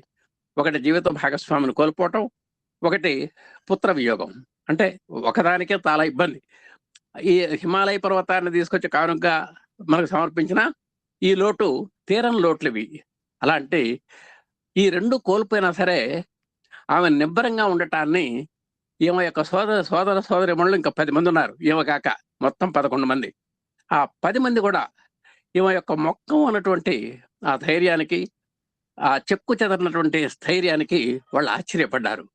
ఆ ఆశ్చర్యానికి కారణం ఒకే ఒకటి, స్వామి యొక్క పదము, స్వామి యొక్క పదము, స్వామి యొక్క పాదము ఆమె పట్టుకోవటం వల్ల ఆ 2 వియోగాలను కూడా ఆమె అలవోకగా అధిగమించి ఈనాడు చక్కగా సాయి పదంలో పురోగమిస్తున్నటువంటి ఆదర్శ నారీ శిరోమణి. అలాంటి కె సుజాత గారు వారి యొక్క అనుభవాలు ఏమిటో, ఇప్పుడు సాయి పథంలో ఆమె పొందినటువంటి అనుభూతులు ఏమిటో చెప్పడానికి సిద్ధంగా ఉన్నారు. వారికి స్వాగతిస్తూ ఓం శ్రీ సాయిరాం, అందరికీ సాయిరాం.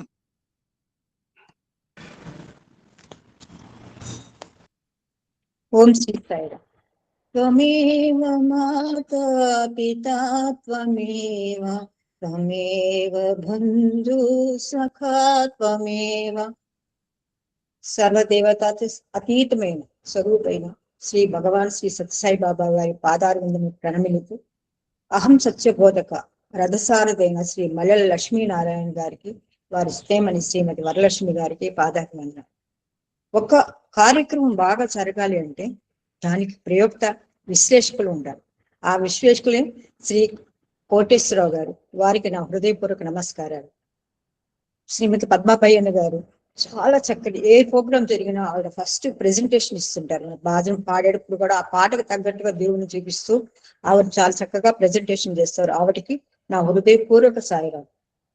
నేను ఈ అహం బోధకులకు రావటానికి ముఖ్య కార్యక్రమాలు అయిన అందరికీ అమ్మ మాతృ సమానం, నాకు ఆవిడకి ఏజ్ ఎక్కువ డిఫరెన్స్ లేదు, కానీ నేను ఆవిడ అక్క అని పిలవడానికంటే మాతృ సమానులుగా పిలవటం నాకు ఇష్టము అయిన శ్రీమతి డాక్టర్ జిఎల్ సరస్వతి గారికి నా పాదాభివందనాలు. సాయిరాం అండి. వీడియో ఆఫ్ చేస్తున్నాను, ఏమనుకోకండి. కోటేశ్వరరావు గారు నా గురించి చాలా బాగా వర్ణించారు. వాటన్నిటికీ నేను ఎటువంటి అర్హురాలను కాదు.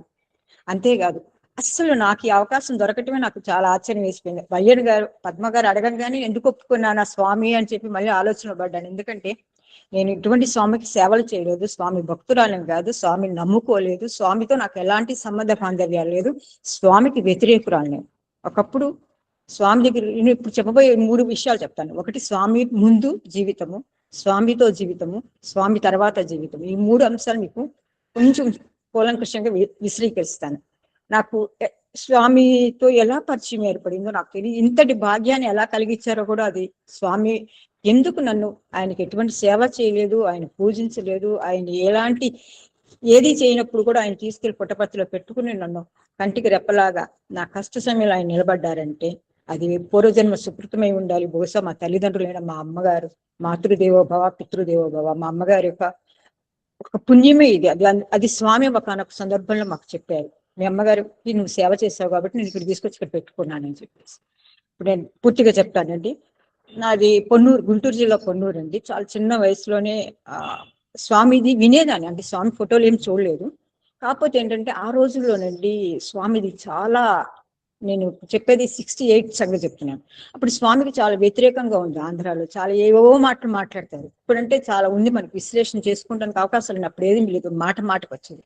సో మా రోడ్లోనే ఉండేవాళ్ళు, మా వీధిలోనే కృష్ణవేణమ్మ గారు, సత్యవతమ్మ గారు వాళ్ళు ఇద్దరు ఉండేవాళ్ళు. వీళ్ళు పుట్టపర్తి వెళ్ళి వచ్చేవాళ్ళు, చెప్పేవాళ్ళు. అని అంత ఇంట్రెస్ట్ లేదు మాకు అసలు. నాకంటే చిన్నప్పటి నుంచి బాబాలు, స్వామీజీలు, అమ్మలు ఇలాంటివన్నీ నాకు నచ్చదు. నాకు దేవుడు అంటే ఎవరు, డైరెక్ట్ ఆ శ్రీకృష్ణ పరమాత్మ, లేకపోతే మా అమ్మగారు శ్రీరామ భక్తులు, అందుకు నాకు శ్రీరాముడు ఇష్టము. శ్రీరాముడు, ఆంజనేయ స్వామి, శివుడు, ఈ దేవాలయాలే నాకు ఉంది.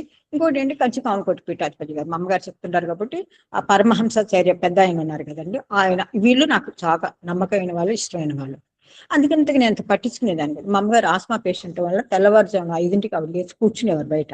నేను కూడా ఏం చేశానంటే వెళ్ళి కాళ్ళకి, పాపం ఆవిడ చాలా ఆస్మా చాలా ప్రాబ్లం ఉండాలి, అందుకని కాలు ఒత్తుతూ కూర్చునేదని. వీళ్ళు భజన చేసుకుంటూ వెళ్ళేవారు, నగర సంకీర్తన చేసుకుంటూ వినేవాళ్ళం, అంతే, అంతకంటే ఇంకేం లేదండి. ఆ తర్వాత నాకు 70 అది మ్యారేజ్ బుధవారం అయిందండి. గురువారం పొద్దున్నే వెళ్తాం కదా, పొద్దున్నే వెళ్ళాము. వెళ్ళేసరికి పెద్ద హాల్, కనీసం ఒక 100 మంది కూర్చోగలుగుతారు, అంత పెద్ద హాల్ మా మామగారు ఉంటారు. దీపారాధన చేయడానికి వెళ్ళేసరికి అక్కడ Swami photo, black and white photo ఒకటి ఉంది. ఎంత సుందరంగా ఉందంటే చెప్పలేమండి.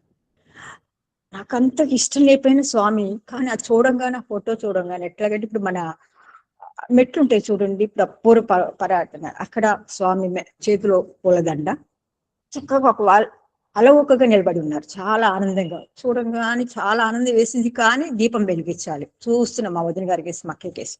అప్పుడు వాళ్ళు సైగ చేశారు వెలిగించన్నారు. సో మా ఆడపడుచు గారు అడిగారు, ఏంటి ఏంటి ఆలోచిస్తున్నారు ఏంటి అంటే అప్పుడు మా అక్క చెప్పారు, ఆవిడకి తనకి అంత సత్యసాయిబాబా గారు అంటే ఇష్టం ఉండదండి. అలాగా, కానీ ఇప్పుడు తెలియదే మరి ప్రతి గురువారం హారతి ఇవ్వాలి, తినే చెయ్యాలి మరి అన్నారు. సరే ఏం మాట్లాడుకుని దీపారాధన చేసాను, అయిపోయింది. ఆ సాయంత్రం భజన పెట్టారు, చాలా మంది వచ్చారు, భజన చేశారు, అయిపోయింది. మీరు నమ్ముతారో లేదో కదండి, అప్పటి నుంచి 77 ఏప్రిల్ నుంచి ఫిబ్రవరి 24 నుంచి 19th మళ్ళీ పుట్టపర్తి వచ్చేదాకా భజన జరిగేది. ఆ భజనకి అంతా నేను ఏర్పాటు చేసేదాన్ని, ప్రసాదాలు చేయటం కానివ్వండి, హారతోడు కానీ ఒక్క పాట నాకు గుర్తులేదండి. ఎందుకంటే మనకి ఇంట్రెస్ట్ లేనప్పుడు అది మనసు పోదండి దాని మీదకి. అస్సలు నాకు ఇంట్రెస్ట్ లేదు సత్యసాయి బాబా అంటే, అందుకే నేను అంత పట్టించుకునేదాన్ని. కాకపోతే మా మామగారి మీద గౌరవం కొద్దీ ఆయన కోసం అని చెప్పి ప్రసాదాలు తయారు చేయటము అవన్నీ చేసేది. సో ఇక్కడ విచిత్రం ఏంటంటేనండి, స్వామి ముందే నాకు పునాదులు రెడీ చేశారు. నా ముందు జీవితం జరగబోయేదానికి అన్నిటికీ తెలుసు కాబట్టి ఆయన ముందు నాకు రెడీ చేసి పెట్టుకున్నారు పునాదులు. ఏంటంటే ఈయన మా వారు విడి రోజులు 9ంటికి వస్తారండి, 9-9:30కి క్లబ్లో పేకాట ఆడుకుని చక్కగా నిదానంగా ప్రశాంతంగా వస్తారన్నమాట. అలాంటి ఆయన గురువారం మటుకు 7ంటికి భజన స్టార్ట్ అవుతుంది, ఈయన 6:50కి వచ్చి కూర్చునేవాళ్ళు. ఎందుకంటే ఆయనకి భజన చేయటం ఇష్టం. భజన చేయటం ఇష్టం అని కాదు, ఖర్చు పెట్టడం ఇష్టం లేదు. చాలా డబ్బు మనిషి అనమాట, కంజూస్ అంటారు చూడండి, ఎవరికి పెట్టడం కానీ ఇలాంటివన్నీ నచ్చవు ఆయన. సో అందుకని ఆయన వచ్చి ఏం చేసేవారంటే, నువ్వు ప్రసాదాలు తయారు చేస్తున్నావు, ఇదన్నది చేస్తున్నావు కాబట్టి భజన జరుగుతుంది, ప్రసాదాలు తయారు చేయగలుగుతావు. నేను అనేదాన్ని ఇదేంటి, ఆయన పెద్ద ఆయన చేస్తున్నారు, అది ఎట్లా కుదురుతుందో నేను ఒప్పుకునేదాన్ని కాదు. మా ఇద్దరి మధ్య గొడవ మొదలయ్యేది. కానీ ఏంటంటే అవి ఏం జరిగినా కూడా లోపలే, బయటకు వచ్చేది కాదు, బయటకు రానిచ్చేదాన్ని కాదు. ఏంటంటే నేను అనుకున్నానంటే మటుకు దానికి తలవెక్కి నిలబడతాను, ఎన్ని కష్టాలు రావండి ఏమన్నా కానివ్వండి. సో ఈయన ఏం చేసేవారు, ఒక్కొక్కసారి దండన కూడా ఉండేది అన్నమాట, తిట్లు కాకుండా దండన కూడా ఉండేది. అయినా నేను లెక్క చేసేదాన్ని, ఒకటే మాట చెప్పేదాన్ని, ఇది అన్నే మావయ్య గారు ఇల్లు. ఆయన లాయర్ అండి, మంచి లాయర్, హానెస్ట్ ఫెలో, చాలా హానెస్ట్ ఫెలో. ఆయన సంపాదించుకున్నారు, ఆయన డబ్బు ఆయన ఖర్చు పెడుతున్నారు, మీ డబ్బు ఏం ఖర్చు పెట్టట్లేదు, కాబట్టి మనం అడ్డం వేయటానికి వీల్లేదని చెప్పాను. ఎట్లాగంటే స్వామితో ఆయనకి ఎలా పరిచయం అయిపోయిందంటే, స్వామి 75లో ఆయన పుట్టినరోజు సందర్భంగా మా బావగారు తహసీల్దార్గా చేసేవారు. అప్పుడు ఈయన కలిసి ప్రశాంతి నీలానికి పుట్టపర్తికి వెళ్ళారు.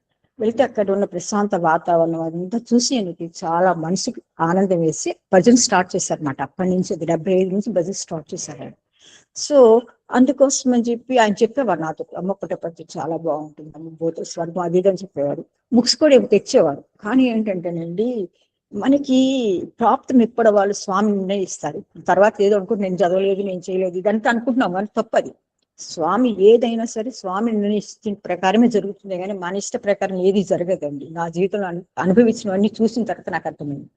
సో నేను బుక్స్ కూడా, నాకు అసలు బుక్స్ అంటే చాలా ఇష్టం అండి. రవీంద్రనాథ్ ఠాగూర్ గారిది ఆయన ఈవెన్ బుక్స్ చాలా ఆధ్యాత్మికంగా కానివ్వండి, సైంటిఫిక్ గా కానివ్వండి, నేను ఎక్కువ చదువుకోలేదు. కానీ ఏంటంటే బుక్స్ నాలెడ్జ్ ఎక్కువ ఉంది నాకు. చిన్నప్పటి నుంచి మక్క చెల్లెలందరూ నగలు, చీరలు, బట్టలు గిట్లు అని అనేవారు. కానీ నేను మటుకు మా అమ్మగారిని, అమ్మ నాకు ఒక పైసా ఇవ్వవా అని. ఆ రోజుల్లో పైసా చాలా కాస్ట్, మీకు తెలిసిందే కదా.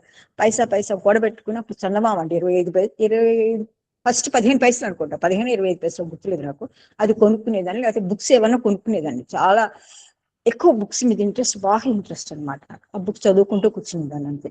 అయితే ఏమైందంటే, కానీ నేను మటుకు ఇవి చదివేదాన్ని కదా. సేపు రవీంద్రనాథ్ ఠాగూర్ గారివి, లేకపోతే బంకించంద్ర చటర్జీ గారివి, శరత్ చంద్ర నావల్స్ ఇవన్నీ తెలుగులోకి వచ్చేదండి. ఆ పుస్తకాలు పెద్ద లైబ్రరీ ఉండేది మా మామగారి. అందుకే అవి చదువుకునేదాన్ని, కానీ స్వామి బుక్స్ మటుకు అసలు ముట్టుకునేదాన్ని కాదు. ఇట్లా రోజు గొడవలు అవుతున్నాయి, ఇదవుతున్నాయి, సరే అయిపోయింది. ఫస్ట్ మా బాబు పుట్టాడు, వెంకటేష్ అని పేరు పెట్టాము. అతనికి 3 years అయిన తర్వాత మా పాప పుట్టిందండి, అమ్మాయి పేరు శారద అని పెట్టాం. సరే పాప పుట్టిన తర్వాత కొంచెం నడక పాప వచ్చిన మా బాబు నడక తేడా వచ్చింది అనమాట. సో అప్పుడు మనకి ఇప్పుడున్న మెడికల్ ఎక్విప్మెంట్స్ కానీ, మెడికల్ డెవలప్మెంట్ కానీ అప్పుడు ఎక్కువ మంది డాక్టర్స్ కూడా ఉండేవారు కదండి. మధుసూదన్ రావు గారు ఎవరెవరు ఉండేవాళ్ళు, వాళ్ళందరి దగ్గరికి వెళ్ళేవాళ్ళు. తీసుకెళ్ళి చూపించాను. వాడు ఏమీ లేదమ్మా, ఏదో అంత బ్లడ్ సర్క్యులేషన్ సరిగ్గా లేదు, అది ఇదని చెప్పారు, అయిపోయిందండి. కానీ ఎప్పుడైతే మా బాబు బాగా పరిగెత్తుతూ నడుస్తుంది 2.5 years, మా బాబు నడవటానికి కష్టపడుతున్నాడో, అప్పుడు నేను ఇంకా ఎలాగొట్ట తిప్పలబడ్డాము. గుంటూరు జనరల్ హాస్పిటల్లో న్యూరాలజిస్ట్ ఉన్నారు, అక్కడ చూపించమన్నారు. అక్కడ తీసుకెళ్ళి చూపించిన తర్వాత ఆయన నాకు బాబుని అప్పుడు రేర్ కేసు అండి, అప్పుడు చాలా 10 లక్షల మందికి ఒక కేసు ఉండేది అని అనేవాళ్ళు. అంటే ఇంతగా ప్రజల దగ్గర అంతగా ఇది లేదన్నమాట, అవేర్నెస్ లేదు, తీసుకెళ్ళి డాక్టర్ దగ్గర చూపించడం ఏమీ లేదన్నమాట. సో నాకు ఈ కేసుని ఏం చేశారు వాళ్ళు, ఒక రీసెర్చ్ పరంగా తీసుకున్నారు అనమాట. తర్వాత నాకు అందరూ ఒక అమ్మాయి డాక్టర్గా సర్జన్ కూడా అమ్మాయి నాకు చెప్పింది, అక్క మా ఇంటి ఎదురు అక్క వెంకటేష్ని వీళ్ళు క్లాస్ తీసుకుంటున్నారు అక్క, పర్మిషన్ ఇచ్చారు. సరే నేను వెళ్ళి డాక్టర్ శ్రీకాంత్ ఆయన పేరు, ఆయన కలిసి ఏంటంటే ఇదంతా అని అడిగితే అప్పుడు ఆయన అన్నారు మీ హస్బెండ్ పంపించమ్మా అన్నారు.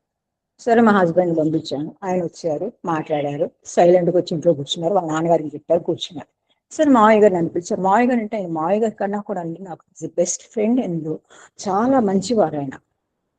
నాకు భర్త అన్నది చాలా కష్టం అండి ఎంతో, కానీ ఫ్యామిలీ అంతా మా ఆడపడుచు కానీ మా తోడుకోళ్ళు కానీ మా బావగారు కానీ అందరం చాలా క్లోజ్గా ఉంటారు, చాలా మంచి వాళ్ళు, నన్ను చాలా బాగా చూసుకునేవారు. సో ఆయన చెప్పారు, నన్ను కూర్చోబెట్టి అమ్మా నువ్వు బాధపడకు, ఇది సంగతి పిల్లవాడు 12, 13 ఏళ్ళ కంటే బతకడటం, ఇది కండరాల క్షీణత వ్యాధి, ఇది మగపిల్లలకు సెట్ అయిపోతారు, దుషన్ మస్కులర్ ఇదని చెప్పారు. సరే 2-3 రోజులు ఏడ్చాను, సహజంగా ఉంటుంది కదండి ఏడ్పనేది, ఏడ్చాను. కానీ 4వ రోజు ఆలోచించాను అనమాట, ఇంగ్లీష్ దాంట్లో మెడిసిన్ లేకపోతే ఆయుర్వేదం ఉంది, హోమియోపతి ఉంది, పురాతనం అన్నీ ఉన్నాయి కదా, వీటిలో ఎందుకు ఉండదు అని చెప్పి అక్కడ రామ్మోహన్ ఫార్మసీ ఆయుర్వేద కాలేజ్ ఉందండి మన విజయవాడలో. మా మామగారిని తీసుకొని అక్కడ గూడూరు నమశివయ్య గారు మా మామగారు బెస్ట్ ఫ్రెండ్ అని, మా డాక్టర్ అండి, ఆయన దగ్గరికి వెళ్ళి కలిసి మాట్లాడితే ఆయన చెప్పారు, సుజాతమ్మ నేను ఒక మాట చెప్తాను, నేను దేవుడి మీద భారం అయ్యి ఇందులో ఆయుర్వేదంలో కూడా లేవు తల్లి అన్న. సరే మళ్ళీ హోమియోపతికి వెళ్ళాను. హోమియోపతిలో ఆయన డాక్టర్స్ హనుమత్ సీతాపతి గారు చాలా మంచి ఆయన, చాలా హ్యూమన్ బేసిస్ లో ఉన్న డాక్టర్. అలాంటి డాక్టర్స్ తక్కువ. ఇప్పుడు హోమియోపతిలో కూడా సూపర్ స్పెషాలిటీ ఆసుపత్రులు వస్తున్నాయి, చూస్తున్నాను, నవ్వొస్తుంది నాకు. ఆ రోజుల్లో ఆయన అన్ని తగ్గించి ఆయన కూడా చెప్పారు, సుజాతమ్మ నాకు తెలిసినంత వరకు దీనికి లేదమ్మా, హోమియోపతిలో కూడా నాకైతే తెలియదు మెడిసిన్స్ ఇవేదన్నాడు. ఇంకా ఏం చేయాలి, ఎటు చూసినా కూడా అన్ని వేపులేక ఇది మూలిక వైద్యం అన్నాను, అదన్నాను, ఇదన్నా తిరుగుతున్నాను, చేయిస్తున్నాను అన్నమాట. సో మా హస్బెండ్ నేను డబ్బులు ఇవ్వలేను, వాడికి బతకడం చెప్పారు కదా, 14 రోజులు హాయిగా తిండి పెట్టు చాలు, నేను అంతకనే చేయను పమ్మని ఆయన అన్నారు. సో మా మామగారితో నేను మాట్లాడి సరే అన్నయ్య మామయ్య గారండి, అప్పుడు ఒక రోజు నైట్ మనకి దూరదర్శన్ వచ్చేదండి ఆ రోజుల్లో టీవీలో, అందులో నాకు కేరళ హాస్పిటల్ గవర్నమెంట్ హాస్పిటల్ చూపించారు, మనకు ట్రీట్మెంట్ అదంతా చూపించారు. మా మామగారితో మాట్లాడి నేను బాబుని తీసుకుని మా ఆడపడిచి కూతురుని పెట్టుకుని బాబుని తీసుకుని ఒకదాన్ని వెళ్ళిపోయానండి. నాకు అంత పెద్ద ఇంగ్లీష్ వచ్చినా రాకపోయినా కూడా 30 days ర్యాపిక్స్ బుక్ దాన్ని పట్టుకొని చదువుకునేదండి. అట్లాగే మా మామగారు నాకు ఎక్స్ప్లెయిన్ చేశారు. మా బావగారు అమెరికాలో ఉంటారు, మా తోడుకోళ్ళు మా బావ. అక్కడి నుంచి వాళ్ళు అంతా నాకు మస్కులర్ అసోసియేషన్స్ కానివ్వండి, దానికి జబ్బులు కానీ లక్షణాలు కానీ అవన్నీ నాకు పంపించారు. ఆ బుక్స్ అన్ని నేను స్టడీ చేసుకునేసరికి అప్పటికే మా బాబుకి 2nd stage లోకి వచ్చేసాడు అన్నమాట. నేను దానికి ఏం చేయలేదు, అందుకే నేను కేరళకి తీసుకెళ్ళాను. బాబుని తీసుకుని వెళ్ళి నేను ఒక్కదాన్ని ఫస్ట్ మా అన్నయ్య గారు ఒక అన్నయ్య గారు వచ్చారు హెల్త్కి, మేము ఇద్దరం కలిసి వెళ్ళాము, అక్కడ చేరాము, 15 రోజులు కూర్చున్నాము.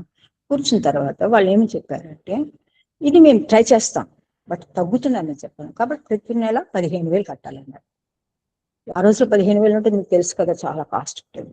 సో నేను మాట్లాడకుండా చేస్తానని చెప్పి 15,000 కట్టి, నాకు ఒంటి మీద నగలు ఉండేవి, ఒక 50,000 రూపాయలు నగలని నమ్మేసి ఇస్తాను. నేను ఎప్పుడు డబ్బులు ఇవ్వను అన్నారు కదా, ఎదిరిచ్చేస్తాను. నేను అప్పుడు కాదు సైలెంట్గా ఉన్నదాన్ని, అప్పుడు ఎదిరిచ్చాను పిల్లవాడి కోసం నుంచి.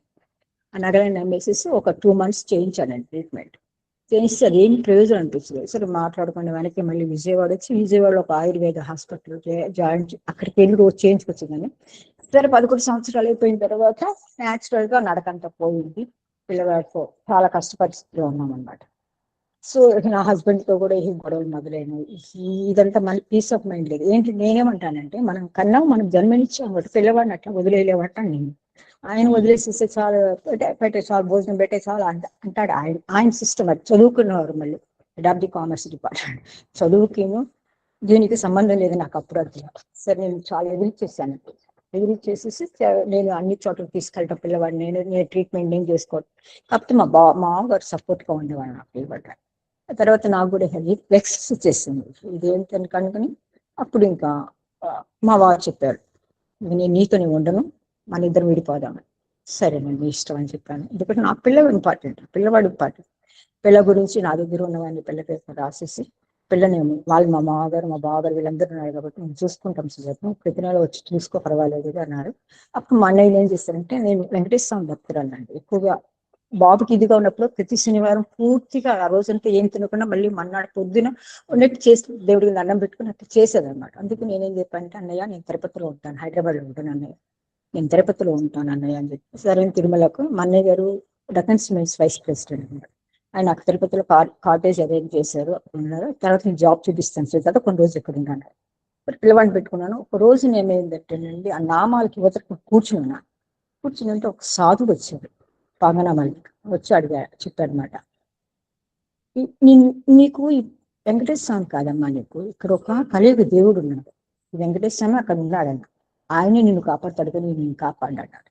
నాకు అర్థం కాదు, ఏంటి ఎట్లా మాట్లాడుతున్నారు ఏంటో అనుకున్నాను. సరే నాకు కూడా ఎందుకు ఉండాలనిపించలేదు అక్కడ.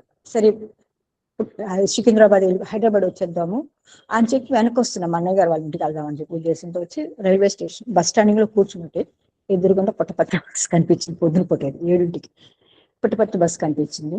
సరే మామయ్య గారు ఎప్పుడు చెప్తారు పుట్టపర్తి చాలా బాగుంటుంది, ప్రశాంతంగా ఉంటుంది అంటున్నారు కదా, సరే వెళ్ళి చూద్దాం ఒకసారి, పుట్టపర్తికి వెళ్ళి చూద్దామని చెప్పేసి నేను ఎక్కడైనా సరే ఒక ఆధ్యాత్మిక ప్రాంతంలో ఉండాలంటే, ఎందుకంటే చుట్టాలు బంధువులు అందరి దగ్గర ఉంటే అందరూ ఏమంటారంటే పూర్వజన్మ కర్మ ఇదంతా మొదలు పెడతారు అనమాట. మన దాంట్లో పెద్ద బాధ అంటే ఈ మనిషి బాధ, పిల్లవాడు బాధపడుతున్నాడు, తల్లి బాధపడుతుంది, తండ్రి బాధపడుతుంటే వీళ్ళు ఏదో ఓదార్చన ఇస్తే కర్మ, ఎన్ని జన్మల కర్మ చేసుకున్నాడు ఏమిటి ఇవన్నీ మాట్లాడి ఆ పిల్లలు ఇంకా డిప్రెషన్ లోకి వెళ్ళిపోతారు నా దాంట్లో. సో నేను సరే ఒకసారి పుట్టపర్తి చూద్దాం, చూసి అక్కడి నుంచి వద్దామని చెప్పేసి, ఇప్పుడులాగా సెల్ ఫోన్స్ లేవు కాబట్టి మా అన్నయ్య గారికి బస్ స్టాండ్ నుంచి ఫోన్ చేసి చెప్పేసి నేను పుట్టపర్తికి ఇచ్చాను. దిగాను. దిగిన తర్వాత మనది ఇప్పుడు అకామిడేషన్ సెంటర్ మీకు తెలుసు కదా, మన సౌత్ ఇండియన్ క్యాంటీన్ ఎదురుగుండదు ఇది, అక్కడ అక్కడికి వెళ్ళాను, మాట్లాడాను, నాకు రూమ్ కావాలంటే. ఎవరెవరు వచ్చారమ్మా? నేను మా బాబు వచ్చాము. ఎంత వయసు అన్నాడు, పిల్లవాడి వయసు అంత అంటే 11 సంవత్సరం అండి. మీకు రూమ్ ఇవ్వమమ్మా, మీరు డార్మిటరీ ఉంటుంది అందులో ఉండండి. నాకు కాదండి రూమ్ అయితే బాగుంటుంది, మరి రూమ్ ఇక్కడ ఇవ్వటానికి లేదమ్మా. చాలా సున్నితంగా చెప్పారు. మన వాళ్ళు ఎంత సున్నితంగా చెప్తారు మీకు తెలుసు కదా. చెప్పారు.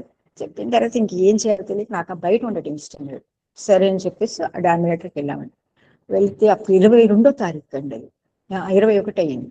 17 నేను వచ్చాను బాబుని తీసుకుని తిరుపతి. 21వ తారీఖు నేను పుట్టపర్తి వచ్చాను. వస్తే అది ఏంటో నాన్న రభస్సుగా ఉంది. అది ఒక చోటు చూపించారు, అక్కడ ఉండమన్నారు. అక్కడ ఏమీ లేదు, ఒక చేప లేదు, ఏమీ లేదు, రక్తింగ్ అనమాట ఎవరిథింగ్. సరే ఎట్లో ఒకసారి వచ్చాము కదా, ఉన్నాను, ఆయన దర్శనం చేసుకుందాం చూద్దాం అని చెప్పేసి నేను తెచ్చుకున్న దుప్పటి వేసి ఎట్లా పెట్టుకుని మా పిల్లగారు పెట్టుకున్నాను. నాన్న రభసగా ఉందంతా. మనకి ఇంటి దగ్గర కంఫర్టబుల్ లైఫ్ అలవాటు అయిపోయిందంట. కొంచెం తొందరగా వచ్చి పుట్టపర్తిలో సెటిల్ కాలేమండి అక్కడ కొత్తగా. సరే అయిపోయింది. సాయంత్రం దర్శనానికి వెళ్ళాను. సాయంత్రం అయిపోయింది, మొన్నటి పొద్దున్న దర్శనానికి వెళ్ళాను. సౌరి అంటే చెప్పారు పిల్లవాడిని తీసుకురాకూడదండి లోపలికి అని చెప్పి. పిల్లవాడిని తీసుకుని, మగపిల్లవాడిని తీసుకుని మీరు పిల్లవాడితో రాకూడదు ఇక్కడికి, ఈ రోజుకి వచ్చారు కాబట్టి రేపటి నుంచి మగపిల్లాడు వైపు పెట్టండి అంటే నేను చెప్పాను బాబు నడవలేడు అంటే అక్కడ వాళ్ళంతా సేవదాలు చూసుకుంటారమ్మా అన్నారు. సరే అయిపోయింది. 2 days ఉన్నాము. చాలా చిక్కగా ఉంది, రాత్రి నిద్ర లేదు సరిగా, బాత్రూమ్ సరిగా ఉంటూ ఎట్లా విసుగ్గా ఉంది. అందుకని 3వ రోజున డిసైడ్ అయిపోయాను, సికింద్రాబాద్ వెళ్ళిపోదాం, హైదరాబాద్ వెళ్ళిపోదాం అని చెప్పి బాబుని తీసుకుని నేను బస్ స్టాప్కి వచ్చేసాను. ఈవినింగ్ స్వామి దర్శనం కాదు, వాళ్ళు చెప్పారు ఇప్పుడే వెళ్ళిపోయిందండి, ఒకటే బస్సు ఉండేదండి అప్పుడు ఆ రోజులు, ఇప్పుడే వెళ్ళిపోయింది, మీకు మళ్ళీ వెళ్తే ఏమన్నా అనంతపురంలో దొరుకుతుంది బస్సు ఎవరంటే ప్రైవేట్ బస్సెస్ అన్నారు. సరే అనంతపురం వెళ్ళాను, బస్ స్టాండ్ లో దిగంగానే ఆ బస్సు నా ముందే దిగిపోయింది, పిలిచినా కూడా ఆగలేదు, వెళ్ళిపోయారు ఆ బస్సు వెళ్ళిపోయి. సరే మా బస్ స్టాప్కి వెళ్ళి అడిగాను ఏమన్నా బస్సు ఉందండి అంటే ఏమీ లేదమ్మా లేదన్నారు. ఎట్లాగంటే మళ్ళీ రేపు సాయంత్రం వెళ్ళండి మీ బస్సు, ప్రైవేట్ బస్సు కూడా ఏం లేవు అని చెప్పారు. ఏం చేయాలి దేవుడు అని ఆలోచిస్తుంటే ఒక ఆయన వచ్చారు. అది వచ్చి అమ్మ పొద్దున్న మీరు పుట్టపర్తి నుంచి వచ్చారు కదమ్మా అన్నారు. అవునండి అన్న. అమ్మ పొద్దున్న మీరు బేకరీ దగ్గర మీ బాబు పడబోతుంటే పట్టుకున్నాను కదమ్మా అన్న. ఏమైందంటే మా బాబుకి బిస్కెట్స్ కొంటాం, బేకరీ ఉంది కదండి పక్కనే, అకామిడేషన్ సెంటర్ పక్కనే బేకరీ ఉండేది.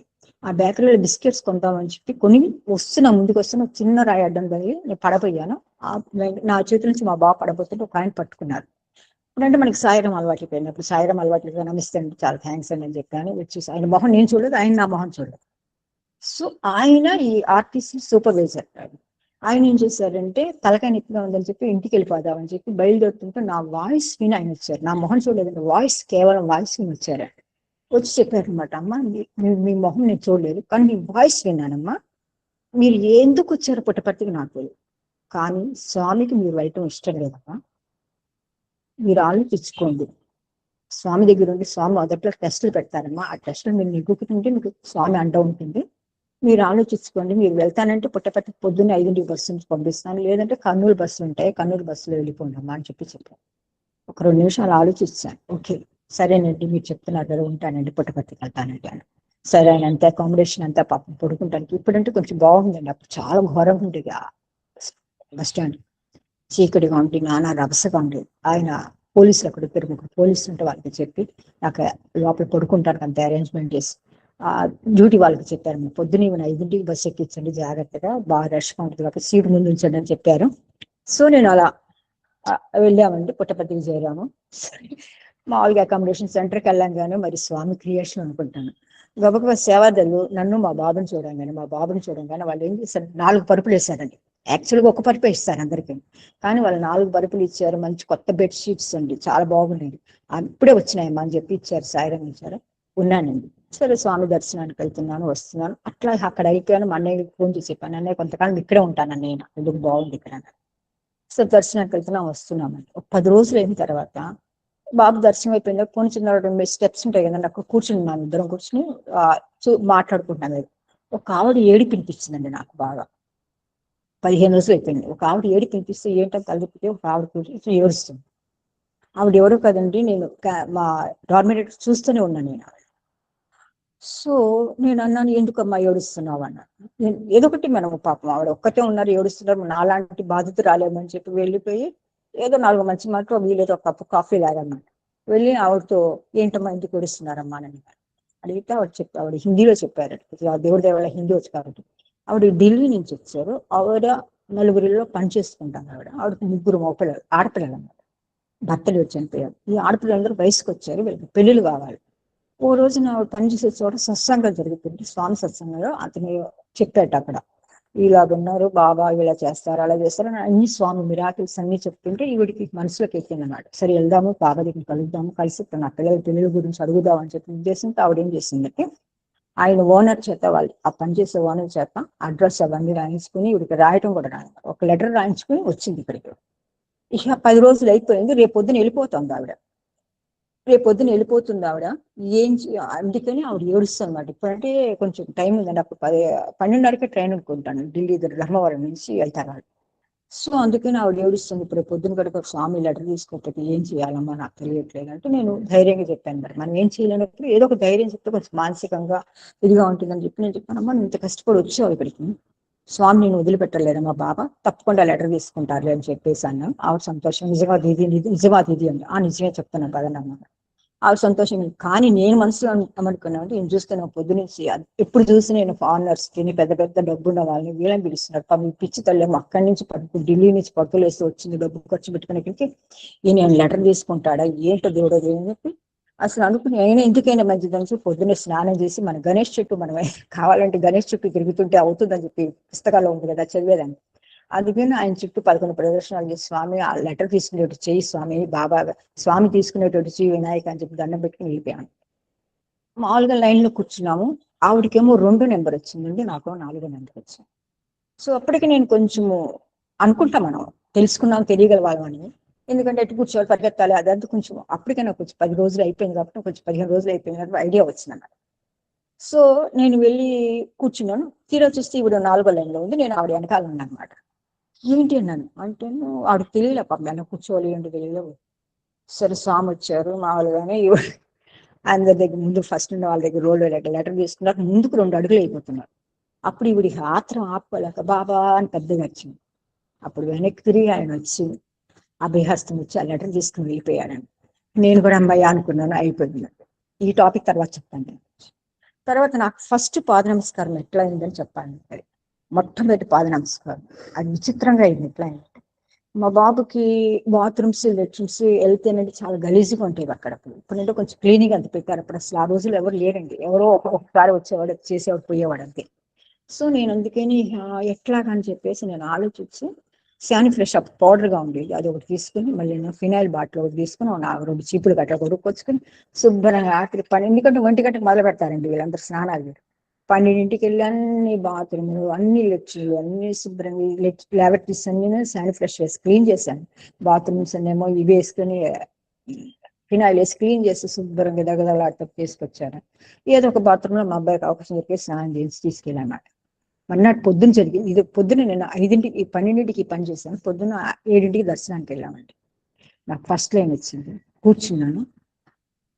స్వామి అట్లా వచ్చేసారంటే వచ్చి పాద నమస్కారం నా దగ్గర నుంచి అట్లాగే అందరు పాద నమస్కారం చేసుకోవడం చూశాను కాబట్టి నేను కూడా ఆ పాదాలు ముట్టుకున్నాను. ఫస్ట్ మా పాదం ముట్టుకుంటే శీతల చేరేనం కోమల చేరేనం మంజుల చేరేనం.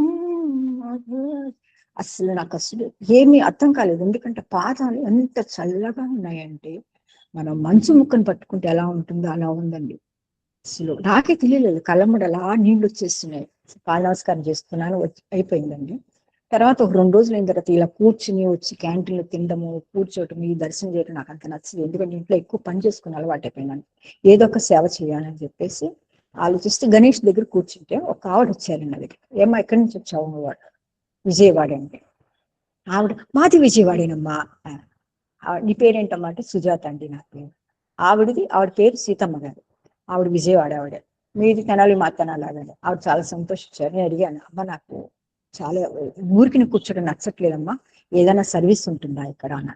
అంటే అట్లాగే నేను కూరగాయల సెక్షన్ అమ్మా, నాది కూరగాయల దగ్గర కట్ చేస్తుంటాను, నువ్వు రా పొద్దున్న 5ంటికి వచ్చేసి కట్ చేసుకుంటాను. ఇప్పుడు క్యాంటీన్ వేరేంటి, అప్పుడు క్యాంటీన్ వేరు. కూరగాయలు కట్ చేసిన తర్వాత మేము ఈ పక్కన పెడతాము గిన్నెలన్నీ. అవతల నుంచి మగవారి క్యాంటీన్లోకి రావడానికి, వెజిటబుల్ సెక్షన్లోకి రావడానికి లేదు. వెజిటబుల్ సెక్షన్ వాళ్ళు అటు మగవాళ్ళ వైపు వెళ్ళటానికి. ఇప్పుడు కొంచెం రూల్స్ అన్ని మారిపోయినాయి. అప్పుడు అలా ఉండేదండి ఓల్డ్ క్యాంటీన్. నేను వెళ్ళిన తర్వాత కొత్త క్యాంటీన్ వచ్చింది. సరే అట్లా చేసేవాళ్ళం. పొద్దున్న 5ంటికి అలా చేసి వచ్చిన తర్వాత ఇక్కడికి వచ్చేసరికి ఏమైందంటే మన దాంట్లో కొంతమంది ఇప్పుడు డిసెంబర్లో నుండి ఖరగ్పూర్ వాళ్ళు వస్తారు. వాళ్ళు రావడంతో వాళ్ళు ఎక్కువ తెలుగు వాళ్ళు వచ్చేవాళ్ళు కాబట్టి వాళ్ళకి ఇక్కడ అకామిడేషన్ వీళ్ళకి అక్కడ సేవ వేసేవాళ్ళని సేవ. వాళ్ళకి తెలుగు వచ్చి కాబట్టి నో ప్రాబ్లం. తర్వాత అదర్ స్టేట్స్ వాళ్ళు వచ్చి వాళ్ళకి తెలుగు రాదు, వీళ్ళకి హిందీ రాదు. ఎక్కువగా శ్రీకాకుళం, విజయనగరం ఇటువైపు నుంచి ఎక్కువగా శ్రీకాకుళం నుంచి వస్తారండి. శ్రీకాకుళం, విజయనగరం నుంచి ఎక్కువగా పేషెంట్స్ వచ్చేవాళ్ళు అనమాట. వాళ్ళు చెప్పేది వీళ్ళకి అర్థం కాదు, వీళ్ళు చెప్పేది వాళ్ళకి అర్థం కాదు. అదే 2-3 రోజులు అబ్జర్వ్ చేసి అప్పుడు నేనేం చేశానంటే ఒకటి ఎక్స్ప్లెయిన్ చేసింది అనమాట. నేను మా బాబుకి అక్కడ కూర్చోబెట్టేవాడు. మా బాబు కూడా అంతే ఎక్స్ప్లెయిన్, వాళ్ళ తెలుగు అంతే విని వీళ్ళకి చెప్పేవాడు అనమాట.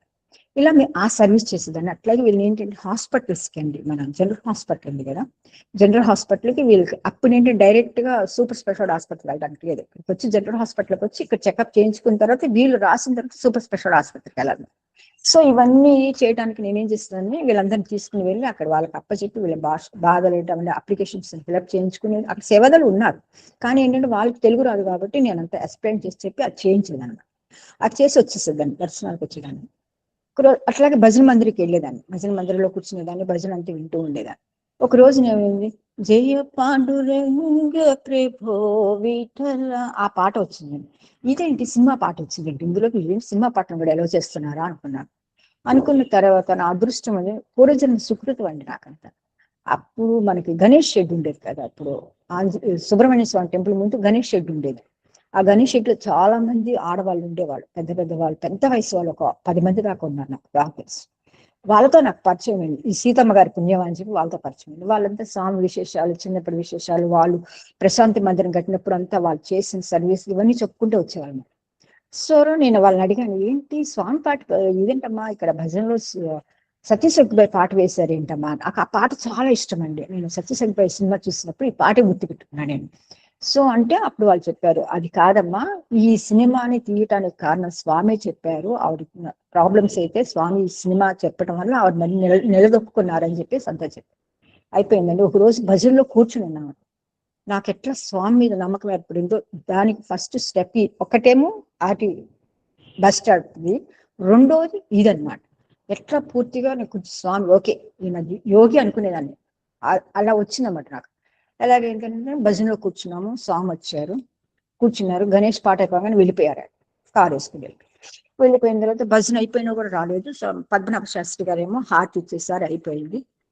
నేను వెళ్ళిపోయాము, మాట్లాడుకున్నాం, అయిపోయింది. తర్వాత 2 రోజులు అయిన తర్వాత అండి స్వామి ఒక జోక్ అందరికీ తెలిసి ఉంటుంది. వైట్ ఫీల్డ్ వాళ్ళు ఎప్పుడైనా వచ్చి, స్వామి మీరు ఎప్పుడు వైట్ ఫీల్డ్ వస్తున్నారు, నన్ను ఎందుకు అడుగుతారు, వీళ్ళు గణేష్ షెడ్లు అడగండి, ఆడవాళ్ళని చెప్తారని. అది హాస్యోక్తంగా ఉంటుంది కానీ అది నిజమేనండి. ఎందుకంటే స్వామి రేపు వైట్ ఫీల్డ్ వెళ్తున్నానగా ఈ రోజున చిరంజీవి గారు గణేష్ షెట్కి వెళ్ళి అక్కడ ఉన్న కొంత పెద్దవాళ్ళు ఉన్నారు. వాళ్ళకి ఎటువంటి ఆశ లేదు, ఏమీ లేదు, కేవలం స్వామి అంతే, స్వామితోనే ఇది ఉందన్నమాట. అందుకని వాళ్ళకి మన సౌత్ ఇండియన్ క్యాంటీన్ నుంచి ఫుడ్ చెప్తున్నాయి అనుకోక, సౌత్ ఇండియన్ క్యాంటీన్ నుంచి ఫుడ్ సరిగా వస్తుందో రాదో, లేకపోతే ఏమైనా ఫ్రూట్స్ ఏమైనా కొనుక్కుంటారేమో. సౌత్ ఇండియన్ క్యాంటీన్స్ ఫుడ్ మంచిగానే వస్తుంది వాళ్ళకి, కానీ ఏంటంటే వీళ్ళకి ఏదో పెద్దవాళ్ళు ఏదో పండో పழమో ఏదో ఒకటి కొనుక్కోమని చెప్పి స్వామి డబ్బు ఇచ్చి పంపిస్తాను, కవర్ ఇచ్చి పంపిస్తాను అనమాట. ఇది బయటికి వెళ్తుంది అనమాట ఇన్ఫర్మేషన్. ఏంటి, ఈ బయట ఫారినర్స్ వీళ్ళందరూ ఉంటారు కదండి, బయట బాబుక్ అనే సర్వీస్ అండి, ట్యాక్సీ సర్వీస్ అండి, బెంగళూరు అతనికి వెళ్ళిపోతే మిగతా వాళ్ళందరూ రెడీ అయిపోతారు అనమాట. ఇది అసలు విషయం ఏంటంటే, చిరంజీవి గారు గణేష్ షెట్టికి వెళ్తే తెలిసిపోతుంది అన్నమాట. ఆడవాళ్ళని అడగమాట ఇదండి అర్థం అని. చాలా సరదాగా ఉండేదండి. సో కూర్చున్న తర్వాత ఈ భజన మందిరంలో ముందు టోకెన్స్ తీసేటప్పుడు వాళ్ళు ఎవరో కూర్చొని మాట్లాడుకుంటున్నారు అనమాట. స్వామి నేను ఎందుకు వెళ్ళారు తెలుసా మీకు, మొన్న స్వామి ఎందుకు వెళ్ళారు తెలుసా, ఎవరో ఒక అమ్మాయికి ఆపరేషన్ జరుగుతున్నప్పుడు హఠాత్తుగా 4 వాల్స్ ఓపెన్ అయిపోయి విపరీతమైన రక్తం వస్తుంది. ఆ రక్తాన్ని కంట్రోల్ చేయలేక డాక్టర్స్ స్వామిని ప్రార్థన చేసుకుంటే స్వామి ఇలా అమ్మాయికి వీపు తీసి బతికిచ్చారు అయిపోయేదాకా నింపడ్డా. అమ్మా నేను అప్పుడు అనుకున్నాను, అమ్మా ఏదో బాగా డబ్బున్న వాళ్ళు, ఏ మినియర్నో లేకపోతే పొలిటీషియన్ కనుకనో ఏ మినియర్ అయి ఉంటాడు బహుశా వాళ్ళు, అందుకే నేను ఇల్లు ఉంటాడులే అనుకున్నాను. అయిపోయిన తర్వాత నేను ఇంట్లో పేషెంట్ని తీసుకువెళ్తూ ఉంటాను కదా, 4 రోజుల తర్వాత వెళ్ళి పేషెంట్లు అప్పచెప్పేసి నేను వస్తున్నప్పుడు నాగమణి గారు, మీకు తెలిసే ఉంటుంది మన సీతారామయ్య గారు, డాక్టర్ సీతారామయ్య గారు చుట్టాలు, ఆవిడ మనవరాలు ఏదో అవుతారు, నాకు ఐడియా లేదు, చుట్టాలని విన్నాను. ఆవిడ వెంటనే ఒక పర్మనెంట్ గా ఉండి ఆయన్ని పిలుచుకురమ్మన్నాడు. ఆయన పరిగెత్తుకుంటూ వచ్చి సాయిరాం నాగమణి అక్క అంటారు అక్కడ స్టాఫ్ లో అందరినీ, చాలా మంచి ఆవిడ ఉంది, ఆవిడంత మంచి ఆవిడ నేను ఎక్కడ చూడలేదు, నిజంగా చెప్తాను, real she's a great great great devotee. ఎప్పుడు అవుతూనే ఉంటారు ఆవిడ, మెడిసిన్స్ ఇస్తుంది. సో ఆవిడ నాగమణి అక్క మిమ్మల్ని పిలుస్తున్నారు, నన్ను పిలవటం ఏంటనుకుని వెళ్ళి సాయిరామ్ అన్నాడు. అమ్మ మొన్న ఆపరేషన్ అయింది కదమ్మా, స్వామి కాపాడారు కదా, ఆ స్పెషల్ రూమ్ లో ఉన్నారు, వెళ్ళి చూడమ్మా. నేను ఇంకా ఈవిడ నాకు ఎందుకు చెప్పిందని ఆలోచన లేదండి, పరిగెత్తుకుంటూ వెళ్ళాను. ఎందుకంటే యాక్చువల్ గా అలౌ చేయరండి ఆ టైంలో, ఎవరిని అలౌ చేయరు, నాగమణి అక్క చెప్పడం వల్ల పంపించాను. వెళ్ళానండి, అట్లా తలుపు తీయగానే ఒక్కసారి షాక్ తిన్నాను. నేనేమనుకున్నాను, మినియన్స్ బాగా కోటీశ్వరులు అయి ఉంటారనుకున్నాను. ఆ తలుపు తీయంగానే వాళ్ళిద్దరిని చూడగానే ఒక్కసారి షాక్ అయింది, తల్లిదండ్రులు చూడగానే. చాలా అసలు బట్టలు కూడా చాలా చిరిగిపోయి ఉన్నాయి, మురికి పెట్టున్నాయండి బట్టలు. వెళ్ళిన తర్వాత కూర్చుని అమ్మ మీది ఏ ఊరమ్మా అన్నారు. అంటే మాది గుంటూరు అండి అని. సహజంగా మనిషికి ప్రాణాలు వేసేస్తుంది కదా, నేను గుంటూరు అని కదా, పొన్నూరు అంటాడు. గుంటూరు నాది పొన్నూరు మా మీదే ఊరు అండి. అడిగితే అంటే నాడు రేపెళ్ళమ్మ అని చెప్పారు. కస్తూరి గారి పుస్తకం ఉంది, అందులో చదివినప్పుడు రేపెళ్ళి స్వామి వెళ్ళారు షిర్డీ సాయిబాబా టెంపుల్ ఓపెన్ చేయడానికి, కష్టమైతే అర్ధరాత్రి పూట ఓపెన్ చేశారని చెప్పి స్వామి అందులో రాశారు. అది గురించి అట్లాగా అన్నాను. తర్వాత పాపను చూశాడు, అమ్మ పాప నీ పేరు, అమ్మాయి పేరేంటమ్మా అన్న, నాగజ్యోతి అని చెప్పాను. ఇప్పుడు వెంటనే ఏమనిపించిందంటే నాకు, చెప్పాను అమ్మ చూడమ్మా, ఈ ఆపరేషన్స్ మీరు చేయించుకోవడం మీ వల్ల కాదు, స్వామి మీకు ఆపరేషన్ చేయించారు, పాపకి ఇంత ప్రాబ్లం అయితే స్వామి వచ్చి బతికిచ్చారు, కాబట్టి నాగజ్యోతి కాకుండా ముందు వైపు సాయి నాగజ్యోతి అని పేరు పెట్టుకోమని చెప్పాను. అలాగేనమ్మా మార్పిస్తాను పేరు, అంటే ఇప్పుడు ఈ క్షణం నుంచి సాయి నాగజ్యోతి అని చెప్పి ఆ అమ్మాయి చేత 3 సార్లు చెప్పించి నేను వెళ్ళిపోయాను. అయిపోయిందంటే ఒక 4 రోజులు అయిపోయిన తర్వాత ఫస్ట్ లైన్ వచ్చింది, కూర్చున్నాను. చక్కగా నా పక్కనే విఐపి సీట్ ఉంది, ఇటు పక్కన ఒక విఐపి సీట్, ఇటు పక్కన విఐపి సీట్, మధ్యలో నేను కూర్చున్నాను. మన బుద్ధి ఎలా ఉంటుందంటేనండి, ఎంత చూసినా కూడా అండి ఆ బుద్ధి మటుకు మారదండి, అది అనకూడదు, ఆ బుద్ధి అంత అట్లాగే ఉంటుంది అన్నమాట. చూడంగానే నాకు ఎందుకంటే నా ఫస్ట్ లైన్ వచ్చి నేను కూర్చొని ప్రసంగా కూర్చొని చూసుకోవచ్చు కదా, ఈ 2 విఐపీ చేయడం కూడా, అబ్బా ఇక్కడ కూడా విఐపీలు, ఈ స్వామి ఎప్పుడంతే విఐపీలు పట్టుకుని తిరుగుతుంటాడని చెప్పేసి అనుకున్నాడు. అనుకున్న తర్వాత సరే ఒక 5 నిమిషాలు స్వామి వచ్చిన ముందు 5 నిమిషాల ముందు నా పక్కన వచ్చి విఐపీలు కూర్చున్నారు. ఇటు పక్కనేమో శోభారాజు గారు కూర్చున్నారండి, ఇటు నా కుడి పక్కనేమో నాగజ్యోతి వాళ్ళ అమ్మ కూర్చున్నారు. ఒకసారి చూడంగానే నాకు షాక్ తిన్నాను, విఐపి వివిఐపి ఈవిడ అనుకున్నాను. స్వామి నేను తప్పుగా అనుకున్నానని చెప్పి 2 చెంపలు చల్లమని కొట్టుకున్నానండి. ఆ సౌండ్ మన ప్రశాంత మందిరం అంత సైలెంట్ ఉంటుంది, మీ అందరికీ తెలుసు కదా, ఆ సౌండ్ టక్క టక్క టక్క ఈ సౌండ్ వచ్చేసరికి పక్కనే ఉన్న శారద ఆంటీ ఉండేవారు కదా, టోకెన్స్ ఆవిడ తీస్తారు, ఆవిడ సౌర్య ఆంటీ గారు ఇద్దరు పరిగెత్తుకొచ్చారు అనమాట. వస్తే నేను తప్పమైన కొట్టుకోకూడదు. నా అదృష్టం ఏంటంటే నన్ను నెక్స్ట్ ఎలో చేస్తాడు ఫస్ట్ లేకపోతే అది చచ్చిపోయేదాన్ని. సరే స్వామి వచ్చారు, వచ్చి పాద నమస్కారం నాకు ఇచ్చారు. ఈ అమ్మాయికి ముందే చెప్పాను, స్వామి వచ్చే ముందు మాట్లాడకూడదని అమ్మాయికి చెప్పాను. స్వామి వస్తున్నారు, నీ దగ్గర పాద నమస్కారం చేసుకోమ్మా అని చెప్పాను. సరే నేను పాద నమస్కారం చేసుకున్నాను, అమ్మాయి కూడా పాద నమస్కారం చేసుకుని శోభారాజు గారితో మాట్లాడారు. స్వామి వెళ్ళిపోయారండి. అంతా అయిపోయిన తర్వాత మ్యూజిక్ అయిపోయిన తర్వాత మేము వెళ్తాం కాఫీ తాగడానికి కానీ, ఎందుకంటే అందరిని ఇంటర్వ్యూ పిలిచి లోపలికి వెళ్తారు కదా. ఇంకా మ్యూజిక్ ఆగలేదండి. స్వామి ఇంట్లోకి ఒక కవర్ తీసుకొస్తున్నాను. ఎలా వస్తున్నాడు, నవ్వుకుంటూ వస్తున్నాను. అంబ మందహాసవదనీ మనోహరి సాయి జగజ్జ.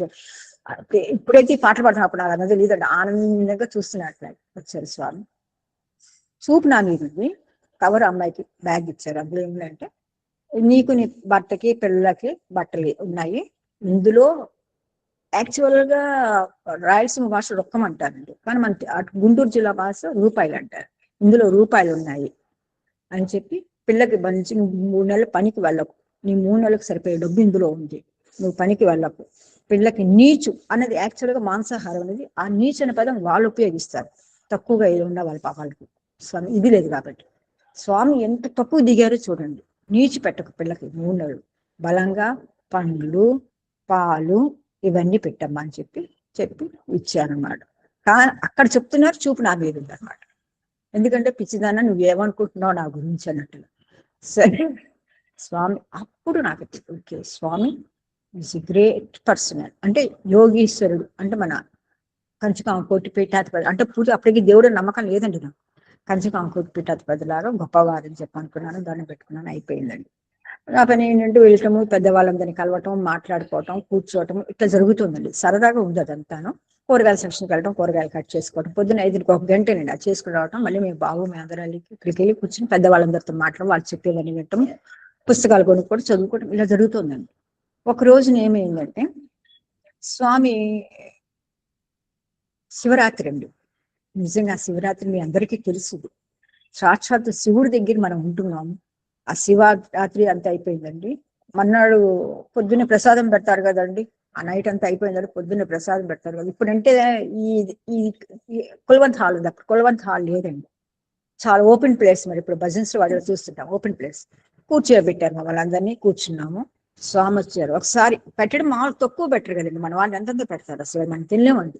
కానీ ఏంటంటే స్వామి తిరుగుతో 2-3 సార్లు తినండి, ఇది తినండి, ఇది తినండి, అది కలుపుకోండి అలా చెప్తుంటే మాకే తెలిసేది కదండి. అలా తినేసేవాళ్ళం, ఎంత ఆనందంగా ఉండేది. స్వామి కారు వెళ్తుంటే ఫారినర్స్ అంతా పరిగెత్తే వాళ్ళం చెప్పులు లేకుండా. నేను అనుకుని ఏంటి పిచ్చలు ఎటు తిరుగుతున్నారు, ఏంటి ఇట్లా పరిగెత్తుతున్నారు స్వామి కారు. కానీ తర్వాత నేను కూడా పిచ్చిదాన్ని అవుతున్నాను చెప్పి నాకు తెలియదు ఆ పరిస్థితి. అయిపోయిందండి. స్వామి శివరాత్రి అయిపోగానే వైట్ ఫీల్డ్ వెళ్ళారు. నేను కూడా మా బాబుని తీసుకుని, అప్పటికి బాబు నేను మొయ్యగలుగుతున్నా, స్టేజీలో ఉన్నాను. అందుకని బస్సులో వెళ్ళిపోయాను. పొద్దున్నే దిగాము అక్కడికి. అయిపోయిన తర్వాత మా వదిన గారు బెంగళూరు నుంచి వస్తూ హైదరాబాద్ వెళ్తూ ఆవిడ వచ్చి మా బాబుని చూసి, అదే నెక్స్ట్ మంత్ పుట్టినరోజు వస్తుంది, బట్టలు కొనుక్కోరని చెప్పి డబ్బులు ఇచ్చి వెళ్ళారు. మేలోనండి, మే 9th పుట్టినరోజు. అంతకుముందు మేము అక్కడికి వెళ్ళొచ్చాము, అక్కడికి కొడైకెనాల్ కూడా వెళ్ళొచ్చాము, స్వామి దర్శనం చేసుకున్నాము. అయిపోయిన తర్వాత ఇక్కడ బాగా పుట్టినరోజు అండి.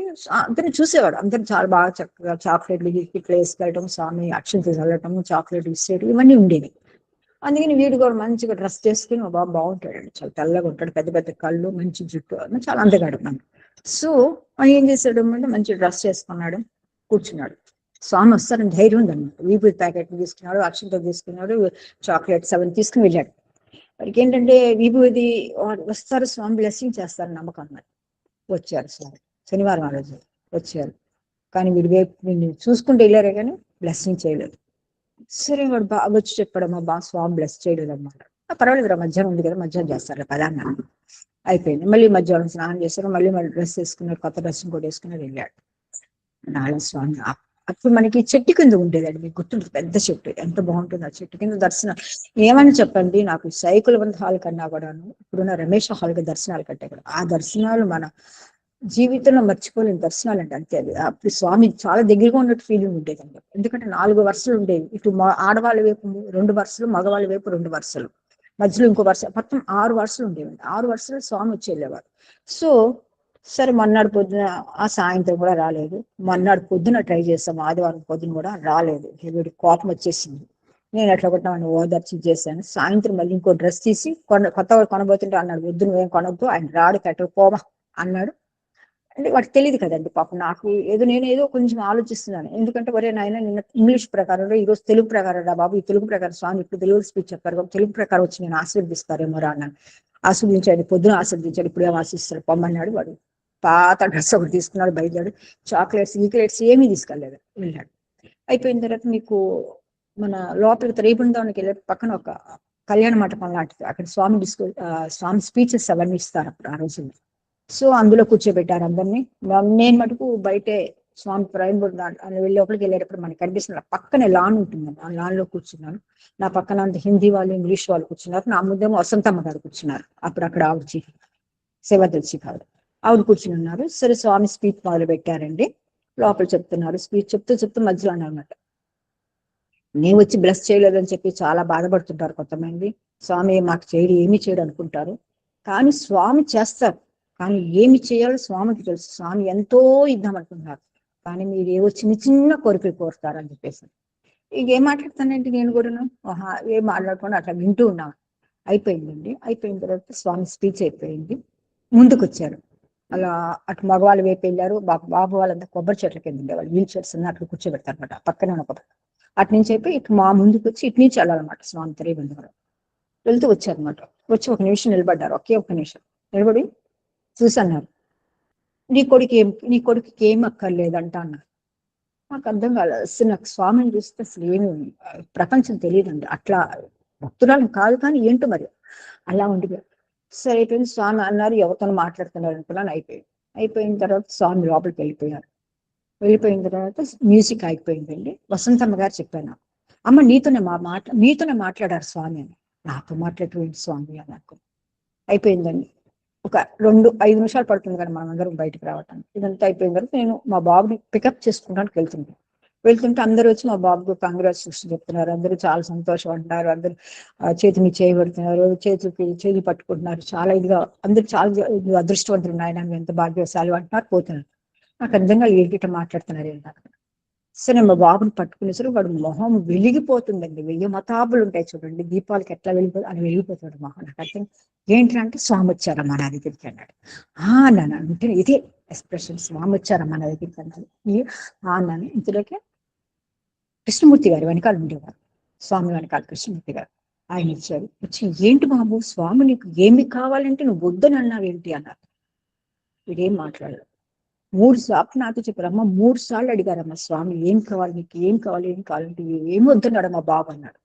నాకు చాలా బాధ వేసింది. అయ్యో అడిగాడు కదా స్వామి, అడిగితే నడకివ్వమని అడగచ్చు కదా, ఏంటి ఎట్లా అయిపోయింది, ఏంటా ఈ కర్మ ఏంటా అనుకుని సరే ఆయన వెళ్ళిపోయిన తర్వాత అడిగాను, ఏంటి వెంకటేష్ స్వామి వచ్చినప్పుడు ఎందుకు అడగలేదు రా అన్నాడు. కళ్ళమ్మ నీళ్ళు వచ్చేసినాడు. ఎందుకంటే అవకాశం వచ్చినప్పుడు అవకాశం పోతే మళ్ళీ రాదు కదండి అంటే. అప్పుడు చెప్పాడు వాడు, ఏం అడిగేదమ్మా, స్వామి పూర్తిగా నా మీద వంగారు. స్వామి చెంప నా చెంపకు రాచుకుంటుంది, స్వామి జుట్టంతా నా ఒంటి మీద జరుగుతుంది. ఆ టైంలో నేను కాళ్ళిమ్మని అడుగుతానమ్మా స్వామిని. అంత ఆనందం బతుకుతున్నాను. కాళ్ళిమ్మని నేను చెప్తాను, అడుగుతానమ్మా. నువ్వు చెప్పావు గుర్తుందా నీకు, చిన్నప్పుడు నువ్వు చెప్పేదాన్ని రామకృష్ణ మహర్షి గారి గురించి, ఆయనకి క్యాన్సర్ అయితే అది నా కర్మఫలం అనుభవిస్తానని చెప్పి అన్నాడు కదా. నేను అంతేనమ్మా, ఈ జన్మకి కర్మఫలం అనుభవిస్తాను. ఇది అయిపోయిన తర్వాత పూర్తిగా కర్మఫలం అనుభవించిన తర్వాత మరి జన్మ ఎత్తుతానమ్మా ప్రేమసాయి అవతారంలో. ఒకవేళ నువ్వు కనుక అప్పుడు ఆగలిగితే వస్తే చూడు, వెనకాల స్వామి వెనకాల నేను నిలబడి ఉంటాను. ఆ నిలబడ్డవాడు నువ్వు వెంకటేశ్వరం చూసి గుర్తుపెట్టుకోమని. ఏం మాట్లాడాలి చెప్పండి.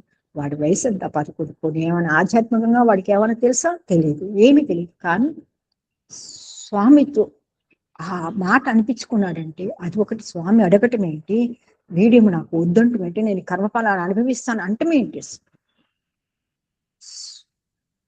నేనేం మాట్లాడలేకపోయాను. అయిపోయింది. తర్వాత మళ్ళీ పుట్టపర్తికి వచ్చేసాను. సరే కర్మఫలం అనుభవిస్తాను రెడీ అయిపోయాడు కాబట్టి ఇంకా నేను కూడా వాడితో పాటు నేను ఇది ఇప్పుడు చెప్పగలనండి. స్వామి ఏం చెప్తారంటే కంఠమాల మెదడులో మనం మెడలో కంఠమాల వేసుకొస్తాం చూడండి, ఇనపమాల. నేను ఇనపమాల వేసుకొచ్చానండి ప్రపంచంలోకి. అది చెప్పడం నేనేమి బాధపడను, భయపడను, సిగ్గుపడను. నిజమే, నా గత జన్మ ఎలా ఉందో తెలియదు. ఆ ఇనుపమాల నేను మెడలో వేసుకొచ్చాను. కానీ ఆ ఇనుపమాల వేసుకొచ్చినప్పుడు కొంతమంది ఎంతో కష్టాలు పడతారు. కానీ ఆ కష్టాల వెంట స్వామి ఉన్నారు కాబట్టి ఇప్పుడు దాకా నడిపించుకొచ్చారు. ఈ వయసు దాకా నాకు నడిపించుకొచ్చారు, లేకపోతే ఎప్పుడు పోవలసిందా. సరే వచ్చాము. మామూలుగా పుట్టపర్తిలో ఏవో సేవలు చేస్తున్నాను, అట్లాగే వెళ్ళి ఇది చేస్తున్నాము, దర్శనాల్లో కూర్చుంటాము. స్వామి దర్శనాలు అన్నిటికంటే నాకు బాగా నచ్చేది ఎక్కడంటే అండి, ఓల్డ్ లేడీస్ కూర్చుంటారు చూడండి, అక్కడ దర్శనాలు చాలా బాగుంటాయి. అది చూడాలండి మీరు. ఆ దర్శనం పెద్ద పెద్ద నాకంటే పెద్దవాళ్ళు ఎంతో మంది ఉంటారు, వేదాంతి చాలా మంది చూస్తుంటారు, నాకంటే పూర్వపు డివోటీస్ ఉంటాను, మన సరస్వతి గారు లాంటి వారు. కానీ అండి నాకు ఎక్కువ ఆనందం అక్కడే వచ్చిందండి. కానీ శారద అంటే ఏంటంటే నన్ను ఎప్పుడు చూడటం వల్ల కాదు, నన్ను 4వ వరుసలో కూర్చోబెట్టేవాళ్ళు. చిన్నదాన్నే కానీ నన్ను 4వ వరుసలోనే కూర్చోబెట్టేవాళ్ళు. సో అక్కడ కూర్చున్నప్పుడు స్వామి వచ్చేవాళ్ళు, జోకులు వేసేవాళ్ళు. కానివ్వండి స్వామి ఆ గణేష్ షెడ్ని తీసేయాలి, ఎంత ప్రెజర్ చేసినా స్వామి ఒప్పుకోలేదు. నేను ఒక 5గురు 6గురు ఉన్నారండి అక్కడ పెద్దవాళ్ళు. వాళ్ళు స్వామితోనే దర్శనానికి వాళ్ళ కోసమే స్వామి ఆ గణేష్ షెడ్ ఉంచారండి, వాళ్ళ కోసమే. వాళ్ళు ఎవరైనా రాలేదనుకోండి వెంటనే అడుగుతారండి స్వామి, ఏమి వాళ్ళ అమ్మాయి ఆవిడ రాలేదేమి, ఈయన ముందు పంపించారు, అన్ని విభూతి పంపించారు, అన్ని చేస్తారు. కానీ ఏంటంటే అక్కడ వాళ్ళందరికీ వాళ్ళ ప్రాముఖ్యత. ఎందుకంటేనండి సేవ చేసేటప్పుడు అండి, బయట వాళ్ళండి, బయట సేవ చేసుకునే వాళ్ళు ఎప్పుడు ఒబీడియంట్ గా ఉంటారండి. నన్ను క్షమించండి, నన్ను అపార్థం తీసుకోవద్దు, ఎందుకంటే అక్కడ నేను చేశాను కాబట్టి నాకు కూడా అప్పుడప్పుడు అహంకారం వచ్చేది, అందుకు చెప్తున్నాను. దయచేసి వేరుగా అపార్థాలు తీసుకోవద్దు, ఎందుకంటే స్వామి మాయ అట్ట కమ్మిస్తారు. అందుకని వీళ్ళకి ఏదన్నా కొంచెం చిన్న చూపు చూస్తారేమో అని చెప్పి స్వామి చక్కగా వాళ్ళ పేరు పెట్టి ఎందుకు రాలేదు ఇది అని అడుగుతారు అనమాట. అందుకని వీళ్ళు చాలా జాగ్రత్తగా ఉంటారు. శౌర్య అంటే చాలా, నేను చాలా అబ్జర్వ్ చేసేదాన్ని, నవ్వొచ్చేది నాకు, చాలా సరదాగా ఉండేదండి అదంతా. వాళ్ళు రావటంతో చాలా సీరియస్ గా చూసుకుంటూ వస్తారండి. వాళ్ళ కోసం సీట్లు అక్కడ ఉండాలన్నమాట, లేకపోతే ఇంకా అయిపోయారే వాళ్ళు. ఏం మాట్లాడరండి, ఏది శౌర్యం బిల్లుడు అంటారు, ఒకటే మాట్లాడి తెలుగులో చక్కగా ఆవిడ వణుక్కుంటూ వస్తారన్నమాట. అక్కడ స్వామికి ఏం చెప్తారు, ఇవన్నీ చూసేది నాకు చాలా సరదాగా ఆనందంగా ఉండేది. స్వామి వచ్చేవారు, ఒక్కొక్కసారి చీరలు ఇచ్చేవాళ్ళు, పండగ ముందు చీరలు ఇస్తారు కదా, వరుసలో కూర్చున్నప్పుడు స్వామి ఈ చీర నాకు బాగుండలేదు స్వామి, కలర్ నాకు చాలా, ఎందుకంటే ఎప్పటి నుంచో ఇస్తున్నారు స్వామి, ఈ కలర్ సరే ఇప్పుడు మీ ఆయన చూడాలి కదా నీకు ఈ కలర్ కట్టుకుని అని చాలా లేడీస్ ఎలా ఆడవాళ్ళతో మనం ఆడవాళ్ళు ఎలా అలా మాట్లాడు చీరలు ఇచ్చేవాళ్ళు. సో అయిపోయిన తర్వాత ఏమైందంటే నేను ఒక ఈ అమ్మాయిది నేను ఏంటంటే సాయి జ్యోతిది ఏంటంటే ఆపద్బాంధవాది. ఇంకొకటి ఏంటంటే నేను భజన మందిరంలో కూర్చునేదాన్ని, భజన పాడుతూ ఉన్నప్పుడు వింటూనేది కానీ పాడేదాన్ని కాదండి. చాలా తక్కువ టైం సారీ తొందరగా చెప్పేసి, భజన పాడేటప్పుడు పాడేదాన్ని కాదండి. కానీ ఆడ సీతమ్మ గారు చెప్పారు, సుజాత ఎందుకు పాడవంటే నాకు గొంతు సరిగా లేదండి, అది పాడ లేదమ్మా స్వామి. అమ్మ సుజాత గారు, సాయిరామ్ సుజాత గారు, సాయిరామ్ ఇంకా కంకులోదంలోకి రండి. కంక్లూడ్ చేస్తాను. సరే స్వామి ఇది అయిపోయిన తర్వాత నేను బాబు 10th క్లాస్ ఎగ్జామ్స్ రాసేసాడు, కంప్యూటర్స్ నేర్చుకుంటాను, హైదరాబాద్కి వచ్చేసాము. హైదరాబాద్ లో మేము ప్లీజ్ సార్ ఒక్క 5 నిమిషాలు, సారీ సార్ ఒక్క 5 నిమిషాలు టైం ఇవ్వండి ప్లీజ్ అనుకుంటాను. సో నేను హైదరాబాద్ వచ్చేసాను, బాబు కంప్యూటర్స్ నేర్చుకుంటున్నాడు, కీబోర్డ్ నేర్చుకుంటున్నాడు, ఇదంతా ఉంది. అయిపోయిన తర్వాత వాడికి చివరి స్టేజ్ 24 years వచ్చినాయండి. వాడికి చాలా సీరియస్ అయింది ఆ రోజున. అయితే నేను ఇమీడియట్ గా పక్కనే ఉన్న చెల్లా నరసింహం తీసుకెళ్లాను. వాళ్ళు ఏం చెప్పారంటే, అమ్మ ఇంకా అయిపోయింది మీ బాబుకి, మీరు ఇప్పుడు అర్జెంట్ ఎమర్జెన్సీగా అపోలోకి తీసుకెళ్ళండి అన్నారు. అపోలోకి తీసుకెళ్ళమంటే అప్పుడు బాబుకి చెస్ అకాడమీ పెట్టించారు, నేను దెబ్బతిన్నానండి బాగా. సో అందుకే నా దగ్గర 2,000 కంటే లేదు, ఏం చేయాలి దేవుడు అని చెప్పి స్వామి దండం పెట్టి మా అమ్మాయి అందరికీ, మా అన్నయ్యలందరికీ ఫోన్ చేస్తే ఎవరు అవైలబుల్ లేరన్నమాట, ఊర్లో లేరు.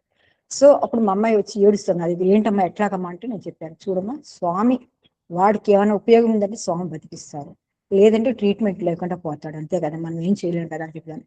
అంత స్పాట్ ఒక్క మిరాకిల్ అంటే, పెద్ద మిరాకిల్ ఏంటంటే, పాప ఫ్రెండ్ ఫోన్ చేసింది, వాళ్ళ అమ్మగారు అపోలోలో ఫస్ట్ మెడికల్ గా స్కాన్, ఫుల్ బాడీ ప్లానింగ్ అవి ఎక్విప్మెంట్స్ అన్ని ఆవిడ తెప్పిస్తారండి అపోలో హాస్పిటల్ గా, నాకు చుట్టుపక్కల హాస్పిటల్. ఆవిడ ఢిల్లీ వెళ్ళిపోతుంటే ఈ అమ్మాయి ఫోన్ చేసి చెప్పింది, అమ్మాయి ఇట్లా అన్నయ్యకి సీరియస్ గా ఉందంటే ఆవిడ వెంటనే ప్రయాణం క్యాన్సిల్ చేసుకుని అపోలో హాస్పిటల్ ఫోన్ చేసి, కేర్ హాస్పిటల్ డాక్టర్స్ ఫోన్ చేసి వాళ్ళని పిలిపించి వెంటనే మేము వెళ్ళిపోయామండి. వెళ్తున్నప్పుడు అంబులెన్స్ లో వాళ్ళు చెప్పారనమాట, ఏం చెప్పారంటే, అమ్మ నేను పైకి వెళ్తుంటే స్వామి వచ్చి నీతో పనిందిరా రారా అని చెప్పి లాక్కొచ్చారనమాట. అది అట్లా అయిపోయిందంటే తర్వాత ఒక 1 month తర్వాత, ఒక 2 months నేను ఆ క్లీనింగ్ అంతా నేర్చుకుని ఇంటి దగ్గర తీసుకొచ్చేసాను హాస్పిటల్ నుంచి. అయిపోయిన తర్వాత డిసెంబర్ 6th మళ్ళీ సీరియస్ అయితే హాస్పిటల్ అడ్మిట్ చేస్తాను. ఈ వాంటెడ్ డొనేట్ ద ఆర్గాన్స్ అన్నాడండి. దానికి నేను ముందు ఒప్పుకోలేదు, అవసరానికి నాన్న ఇది బ్రెయిన్ డెత్ వాళ్ళకే కదంటే, కాదు పట్టు పెట్టాడు. సరే మేము అది దానికి ఒక హైకోర్టు లాయర్ గారు వచ్చారు, అదే టైంలో అక్కడ అంతా స్వామి క్రియేషన్ అండి కదా. సో వచ్చారు స్వామి ఇది చేశారు, అది ఒక బాగా చర్చనీయాల్సి మొత్తం వరల్డ్ బేసిక్ BBC వాళ్ళు కూడా వచ్చి స్పెషల్ వర్క్ చేశారు. మన లోకల్ గా కానివ్వండి, నేషనల్ ఛానల్స్ కానీ చాలా హైలోకి వెళ్ళిపోయినాయండి. అయిపోయింది. సరే కోర్టులోనేమో దీని మీద వాదాలు జరుగుతున్నాయి, ఏదో గొడవైంది. ఈ లోపల మన MS సుబ్బలక్ష్మి గారు కూడా వెళ్ళిపోయారండి. కార్తీక మాసం శివభక్తుడు అన్నాడు, కార్తీక మాసం వెళ్ళాలని కోరిక అవలేదు. అవకపోయేసరికి సరే December 17th మార్నింగ్ 5 o'clock వీడికి అయిపోయిందండి. వెళ్ళిపోతున్నారు. కానీ పక్కనే నేను ఉండి ఒక ఆవిడండి మన కేదార్నాథ్ నుంచి ఒక ఆవిడ వచ్చారు. స్వామి గ్రేస్ చూడండి. ఒక శివలింగం ఒక ఇది గంగా నది గంగాజలం తీసుకొచ్చారు ఆవిడ. మళ్ళీ బద్రీనాథ్ ఇస్తారు. ఎక్కడి నుంచి నాకు ఐడియా లేదు, ఆవిడ గుర్తులేదు. గంగా వాటర్ ప్లస్ ఒక రుద్రాక్ష తెచ్చి ఇచ్చారండి. ఇచ్చి ఆవిడ దాన్ని నాకు కౌగిలించుకుని వెళ్ళిపోయారు. మరి అక్కడ ఫ్లైట్ చేసుకుని వచ్చారు ఆవిడ టీవీ న్యూస్లో చూసి. సరే December 17th వెళ్ళిపోయారు. వెళ్ళిపోయిన తర్వాత నేను బాబు ఆఖరి కోరిక ప్రకారం ఏంటంటే వాడు అడిగాడు నన్ను, అమ్మ నువ్వు ఇన్ని కష్టాలు పడ్డావు, ఎక్కడ పిల్లలకి ఏమి దీని మీద ఎంకరేజ్మెంట్ లేదు, అసలు అవేర్నెస్ లేదు, కాబట్టి నువ్వు అవేర్నెస్ చేయమన్నారు. నేను సరే బాబు పేరుతో ఫౌండేషన్ పెట్టాను, అవేర్నెస్ ప్రోగ్రామ్స్ చేశానండి. చేసిన తర్వాత కొన్ని ప్రాబ్లమ్స్ వచ్చినాయి నాకు. ఎందుకంటే రాజశేఖర రెడ్డి గారు మా అబ్బాయి చంద్రబాబు నాయుడు గారు ఫేవరెట్ కాబట్టి రాజశేఖర రెడ్డి గారు నా దగ్గరికి రానివ్వలేదు. సరే నేను ఏదో తిప్పబడుతున్నాను, ఏదో చేసుకొస్తున్నాను. అయితే ఏమైందంటే అనుకోకుండా కొంతమంది పిల్లలు వెళ్ళి రాజశేఖర రెడ్డి గారి దగ్గర అడిగితే అప్పుడు ఆయన గుర్తుకొచ్చి నన్ను పిలిపించారు. నీకు ఏం కావాలమ్మా, ఏంటి కోరుకోమన్నారు. కోరుకున్నాను. చెప్పాను నాకేం వద్దండి, ఫౌండేషన్ వద్దు, పిల్లలు ఇప్పుడు దాకా అంత పర్సంటేజ్ సిస్టమ్ అండి, ఆ పర్సంటేజ్ సిస్టమ్ వద్దండి, మా పిల్లలందరినీ చేర్చుకున్నాను. సరే ఆయన అది చేసి మళ్ళీ నేను నిమ్స్ లో స్పెషల్ ఓపీ ఒకటి అడిగాను. ఈ రెండింటికి ఆయన సంతకం చేశారు. ఆ తర్వాత అమ్మ నువ్వు క్యాంప్స్ కండక్ట్ చేయన్నారు. ఆయన పావురాయగుట్టకి వెళ్తున్నాను, మచ్చిన కళ్ళు తర్వాత అన్నారు. పావురాయగుట్టలో ఆయన వెళ్ళిపోయారు. ఇంకా అయిపోయింది. నేను ఇంక మాట్లాడలేదండి, ఎందుకంటే నాకు రోసే గారు బాగా వ్యక్తిగతంగా తెలుసు నాకు వీళ్ళందరూ. కాకపోతే నాకు ఏంటంటే అక్కడ ఉన్న ప్రిన్సిపల్ సెక్రటరీస్ అందరూ ఐవి సుబ్బారావు గారు కానీ సుబ్రహ్మణ్యం గారు కూడా ఈయనతో పాటు చనిపోయారండి. వీళ్ళందరూ నాకు బాగా హెల్ప్ చేసేవారు. సో ఆయన వెళ్ళిపోయారు. ఇంకా నాకు ఒక జగదీష్ సింగ్ ప్రోగ్రామ్ ఒకటి అరేంజ్ చేశాను. పొరపాటు ఏది చేసిన స్వామికి చెప్పి చేసేదాన్ని. అది ఒక్కటి మటుకు నేను స్వామిని అడగకుండా చేశాను. అది నాకు దెబ్బతీసి 10 లక్షలు నష్టం చేసి లాభం వచ్చింది, కానీ అతను ఈవెంట్ మేనేజర్ నన్ను మోసం చేశాడు అనుకో, అదంతా కర్మఫలం అనుకోవాలి. సో దాంతో మా అమ్మాయి నగలని తాకట్టు పెట్టి ఆ డబ్బు తీసుకొచ్చి ఏదో చేసి నా దగ్గర ఉండేది వచ్చినవంటే అవన్నీ చేసేసి ఇచ్చేసారండి. నాకు చాలా కష్టపడి అట్లాగే తిప్పలు పడుతున్నాను. కానీ 2007లోకి డిసైడ్ అయిపోయాను, నేను చచ్చిపోతాను, నా వల్ల కాదు స్వామి, రేపు 11 లోపల నాకు ఏదైనా సమస్య పరిష్కారం చేస్తే చెయ్యండి, లేకపోతే నేను ఇంకా పోతానని చెప్పేసి దండం పెట్టుకున్నాను. సరే మీరు నమ్ముతారో నమ్మరు, 10:30కి నేను ఇంటర్నెట్ లో ఉన్నాను, బయటకు వస్తున్నాను. ఇందులో నాకు ఢిల్లీ CBN IBN 18 ఛానల్ వాళ్ళు ఫోన్ చేశారు. ఫోన్ చేసి చెప్పారు, మేడం మీరు you are selected the real heroes, the prize money cost is 5 lakhs అని చెప్పారు. అది ముఖేష్ అంబానీ గారు వాళ్ళ రియల్ కంపెనీతో జరుగుతుంది, రాజీవ్ సర్దేశాయ్ కనిపిదన్నమాట. సరే అప్పుడు రతన్ టాటా గారు అప్పుడు మనకి కసబ్ది గొడవ అయిందండి. అది రీవాల్యుయేషన్ జరిగిందట మన ఏది తాజ్ హోటల్, అందులో ప్రోగ్రామ్ జరిగింది. 5 లక్షలు ఇచ్చారు. నా అదృష్టం ఏంటంటేనండి ఇంతమంది పెద్దలతో గవర్నర్ పిలిపించి మాట్లాడన్నట్టు చంద్రబాబు నాయుడు గారు ఫౌండేషన్ ఓపెన్ చేశారు, రాజశేఖర రెడ్డి గారు పిలిచి మాట్లాడారు. ఇదంతా ఏంటంటే సామాన్యురాను, అసలు ఎవరికి సంబంధం లేని ఇప్పుడు మీరందరూ ఇంతమంది గొప్ప వాళ్ళందరి ముందు నేను ఒక ఇసుక రేణువులు అంటున్నాను. అని పిలిచారు, చేశారు. ఆ తర్వాత 21లో వీళ్ళు సినిమా తీస్తామని కూర్చున్నారు బాలీవుడ్ వాళ్ళు. నేను ఒప్పుకోలేదు, ఎందుకంటే అయిపోయింది, ఇప్పుడు 17 ఏళ్ళు అయిపోయింది, ఇప్పుడు మీరు సినిమా తీసి ఏం చేస్తారండి, వద్దంటే కాదని ఆ రైటర్ గారు నేను చాలా ప్రాబ్లమ్స్ లో ఉన్నాను, మా బుక్ రాశానండి లాస్ట్ హారని, కాబట్టి మీరు కనుక ఒప్పుకుంటే నేను ఆ ప్రాబ్లమ్స్ నుంచి బయటపడతానమ్మా. సరే అని చెప్పేసి ఒప్పుకున్నాను. సలాం వెంకీ అని బాలీవుడ్ పిక్చర్ అండి, ఫస్ట్ బాలీవుడ్ పిక్చర్ తీశారు. అది అయిపోయిందండి. ఓకే, పూర్తి చేస్తున్నాం. సారీ అండి, స్వామి విషయాలు చెప్తే ఇట్లాగే ఉంటాయండి బాబు. సో నేను అది అయిపోయింది. ఎందుకు ఇట్లా చెప్తున్నానంటే ఇది గర్వంగా చెప్పట్లేదండి, స్వామి ఎలాగో నన్ను ఇది చేశారు, ఎంతటి వాళ్ళని పనికిరాని వాడిని కూడా పైకి తీసుకొచ్చి పెట్టారు అని చెప్పడానికి మీకు ఈ విషయం చెప్తున్నా, కానీ ఇది గర్వంగా చెప్పట్లేదండి. ఇన్ని జన్మల అదృష్టం మోక్షం కోరనండి, ఎందుకంటే ప్రతి జన్మ స్వామితో మనం అందరం వచ్చాం కాబట్టి అన్ని అవతారాల్లో ఈ అవతారంతో కూడా ఉన్న ప్రేమస అవతారంతో కూడా మనం వెళ్ళాలి. కాబట్టి ప్రతి అవతారానికి మనం అందరం ఉండాలని నేను కోరుకుంటూ నాకు ఈ అవకాశాన్ని ఇచ్చిన మల్లెల లక్ష్మీనారాయణ గారికి మరియు కోటేశ్వరరావు గారికి, భయ్యన్న గారికి అండ్ భయ్యన పద్మ గారికి అండ్ GL సరస్వతి గారికి మరియు స్వామికి నాకు ప్రత్యేకం ఎటు ఉంటుంది ఆయన ఇప్పుడును. నేను ఎన్నో చెప్పాలనుకున్నాను కానీ టైం లేదు, మనకి ఎంత టైం చాలా ఉండాల్సి వస్తుంది.